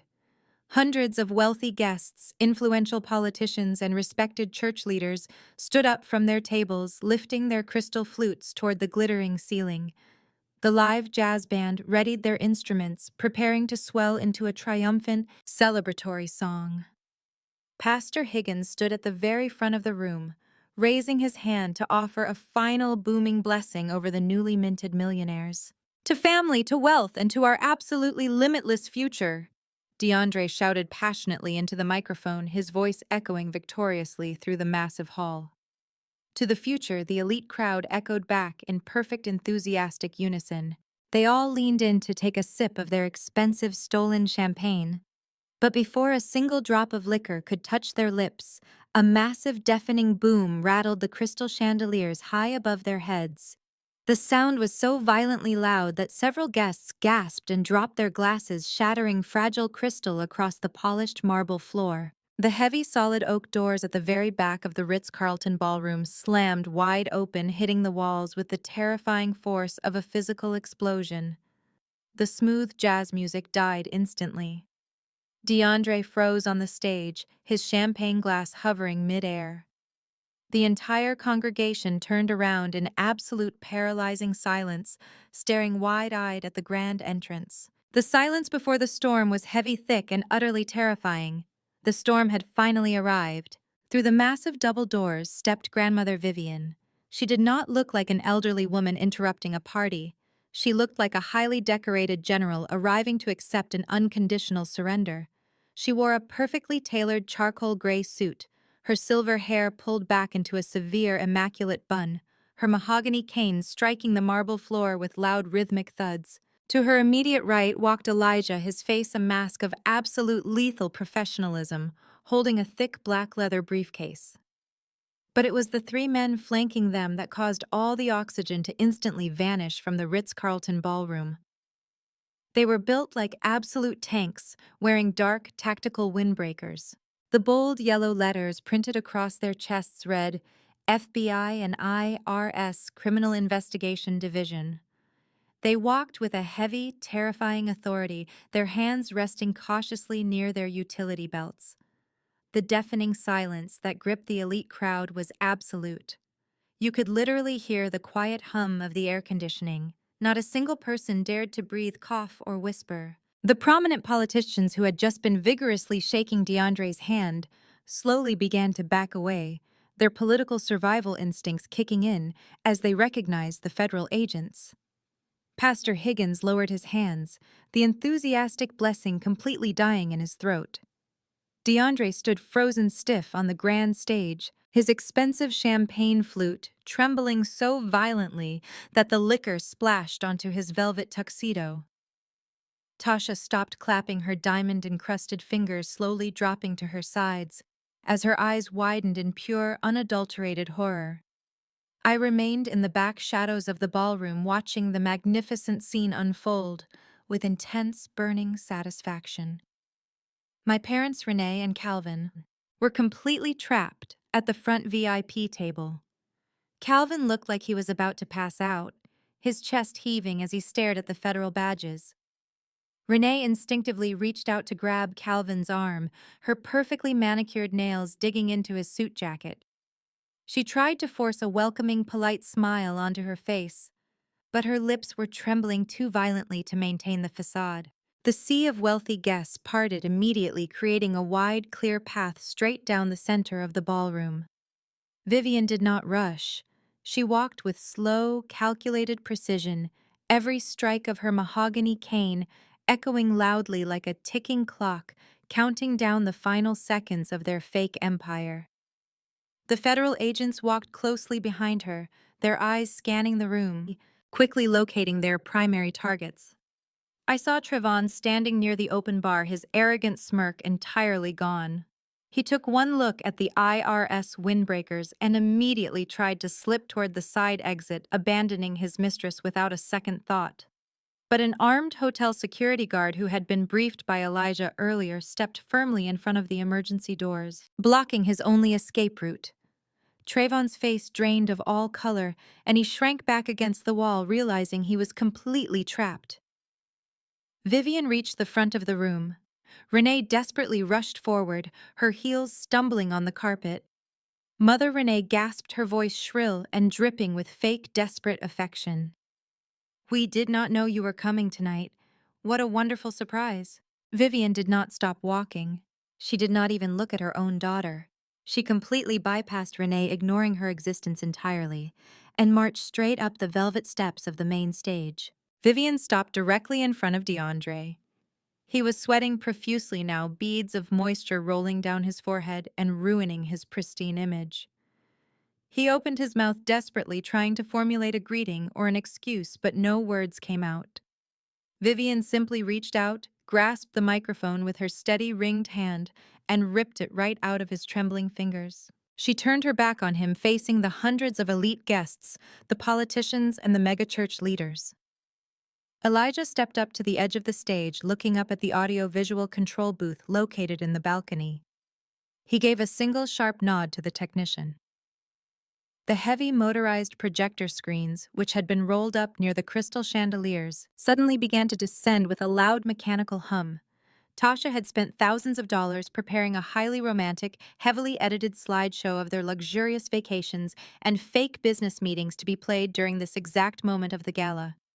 But when the high-definition projectors flickered to life, there were no pictures of Dubai. There were no romantic photos of Tasha and DeAndre smiling on yachts. Instead, massive, incredibly detailed images of forensic accounting spreadsheets illuminated the dark ballroom. The entire room collectively gasped. The first image was a blown-up high-resolution scan of the irrevocable trust fund documents Vivian had established. Right there on the massive screen, 50 feet wide, was the forged signature. Next to it was the fraudulent power of attorney document, boldly displaying Trevon's name and his illegally authorized banking details. The guests began to whisper fiercely, leaning in to read the damning federal documents. Vivian raised the microphone, her voice booming with earth-shattering authority. "Good evening, everyone," Vivian announced, her tone icy and completely devoid of mercy. "I apologize for interrupting such a beautiful, deeply touching celebration of hard work and self-made wealth. But I felt it was incredibly important to clarify exactly how this brilliant financial empire was actually built." The projector screens clicked, switching to a new set of deeply incriminating images. Massive bank statements appeared, highlighting the exact routing numbers and the monthly wire transfers of $20,000. Big, bright red arrows tracked the money flowing directly from my trust fund into Trayvon's personal checking account. "You see," Vivian continued, pacing slowly across the stage, the man standing behind me, the one who just delivered that highly passionate speech about pulling himself up by his bootstraps, did not build a cryptocurrency empire. He did not grind while everyone else was sleeping. He did something much easier. The screen clicked again. Now it displayed the wire transfers from Trevon to Apex Digital Assets, followed immediately by the transfers into DeAndre's personal account. Next to these bank statements were the explicit receipts for the Buckhead Mansion mortgage, the matte black Mercedes G-Wagon, and the $500 bottles of champagne they were currently drinking. Everything matched the stolen funds, down to the absolute exact penny.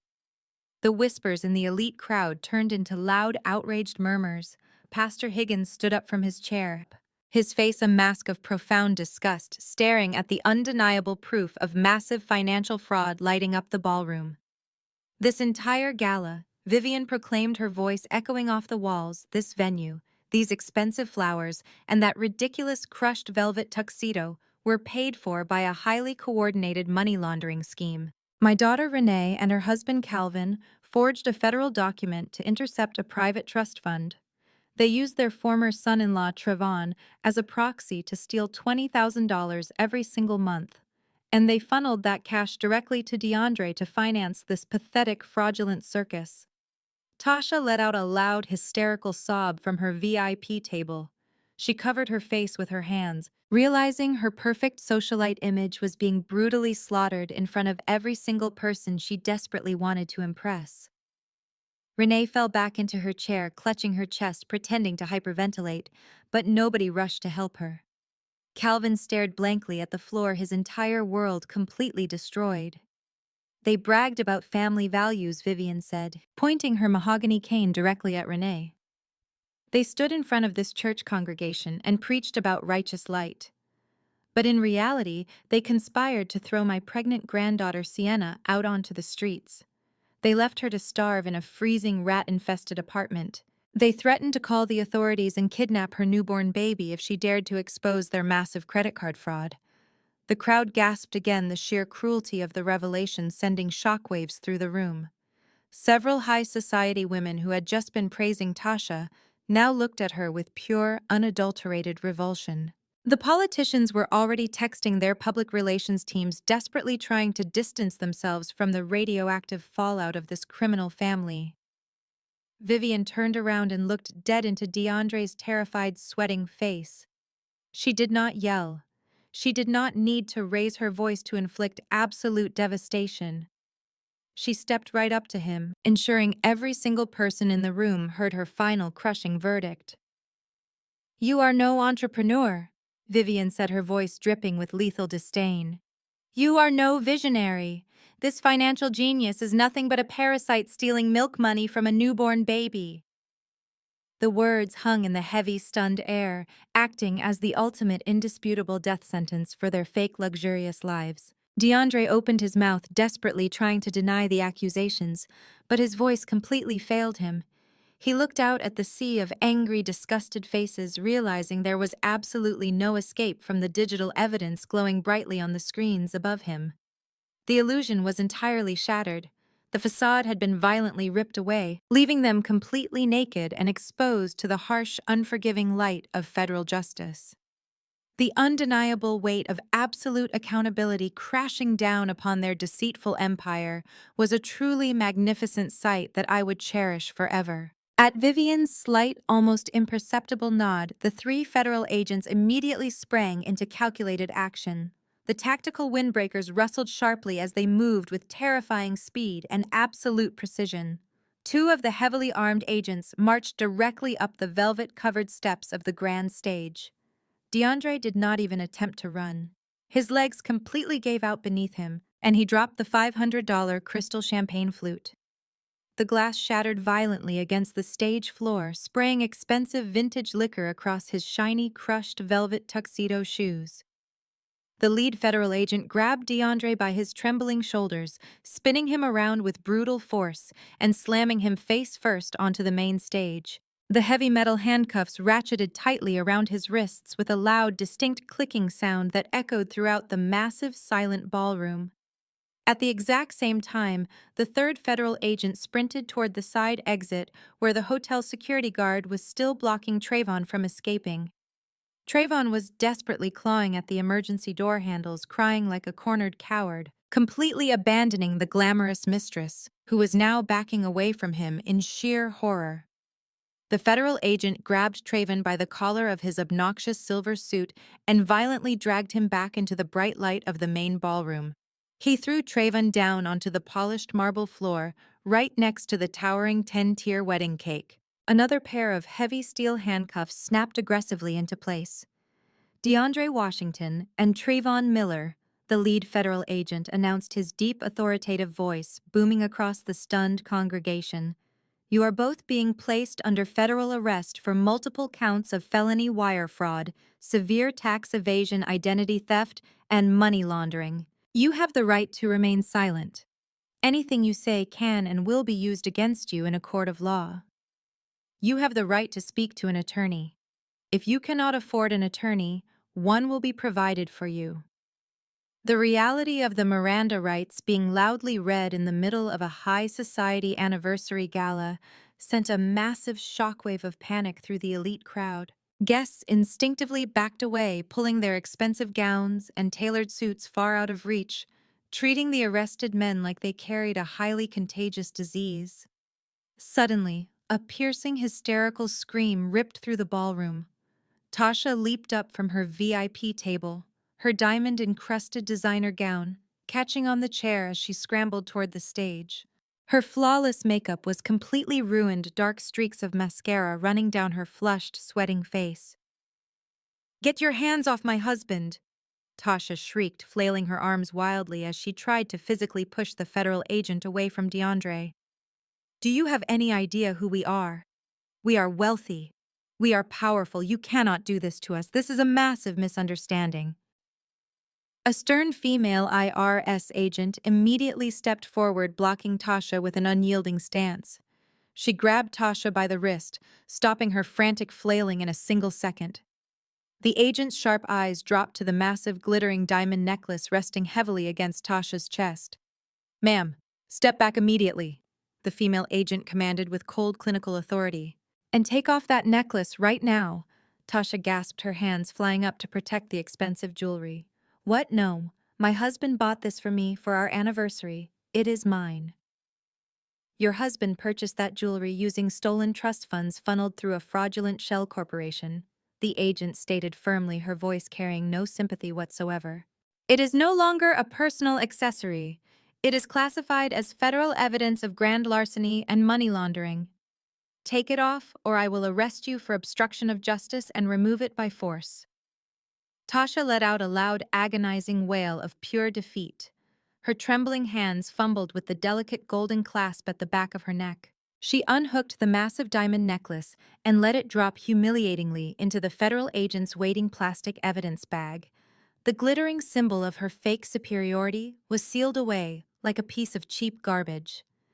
Tasha collapsed onto her knees right there on the polished marble floor, sobbing uncontrollably as she watched the agents haul her sobbing, humiliated husband off the velvet stage. Trevin was dragged right behind him, crying out for his mistress, who had already vanished into the crowd.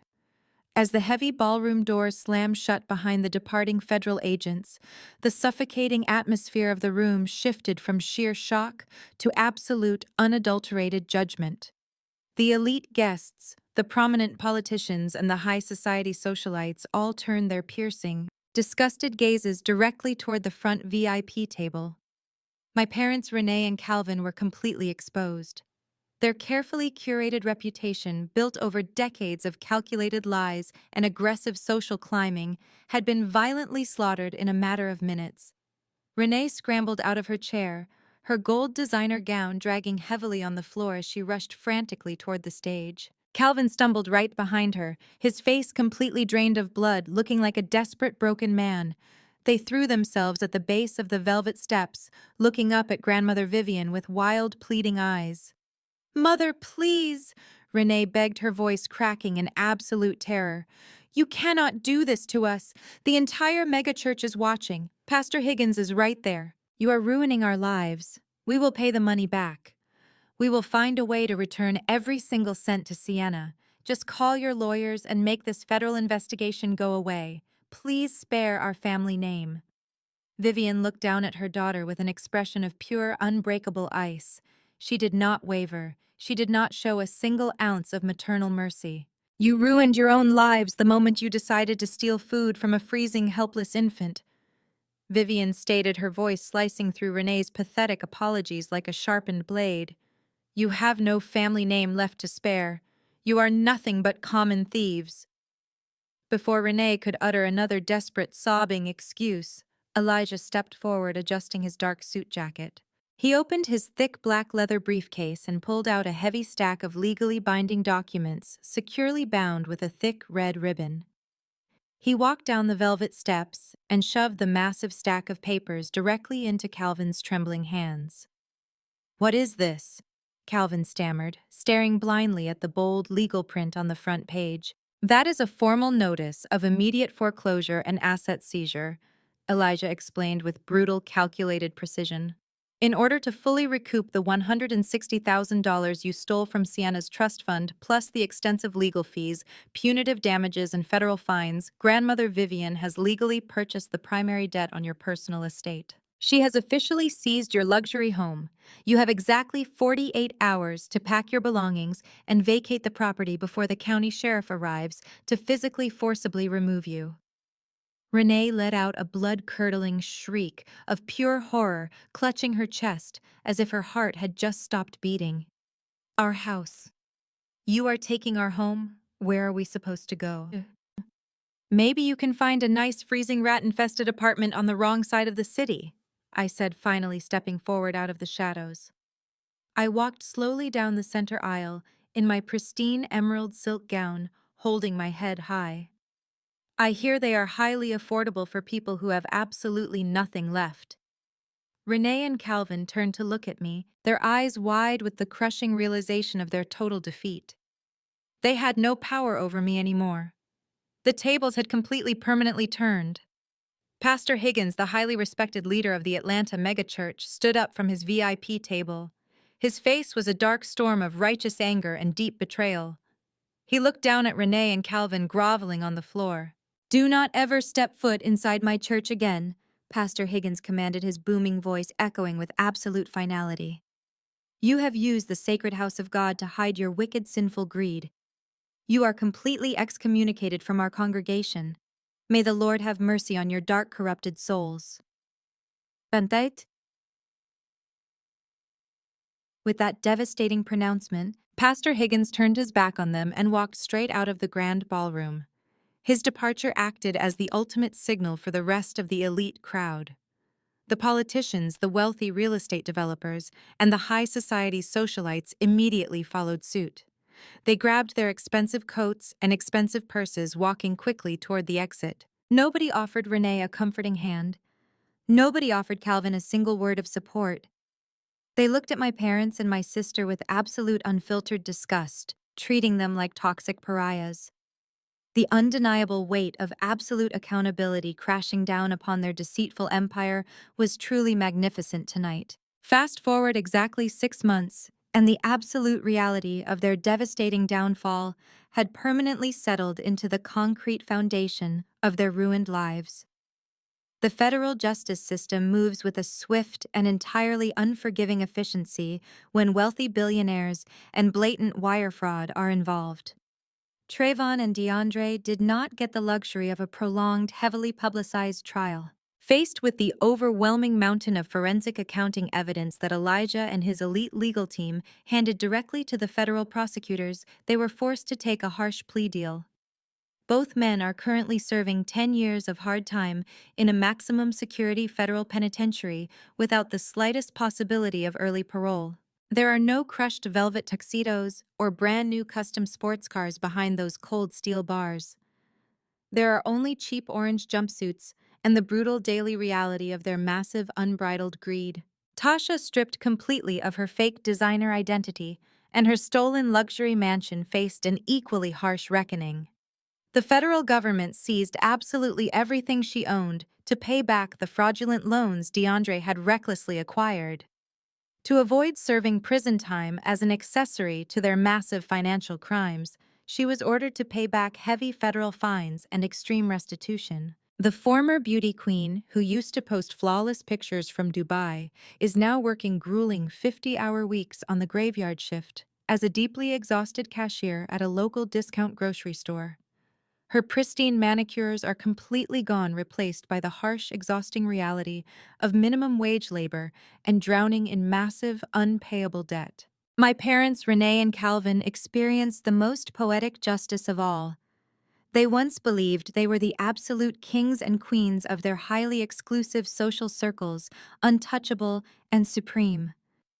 Completely excommunicated from their beloved megachurch and utterly shunned by the wealthy Atlanta high society they worshipped above all else, they were forced to declare total bankruptcy. With their primary estate legally seized by grandmother Vivian, they had no choice but to pack whatever meager belongings they had left and move into a cramped, highly dangerous, rundown apartment complex on the very outskirts of the city.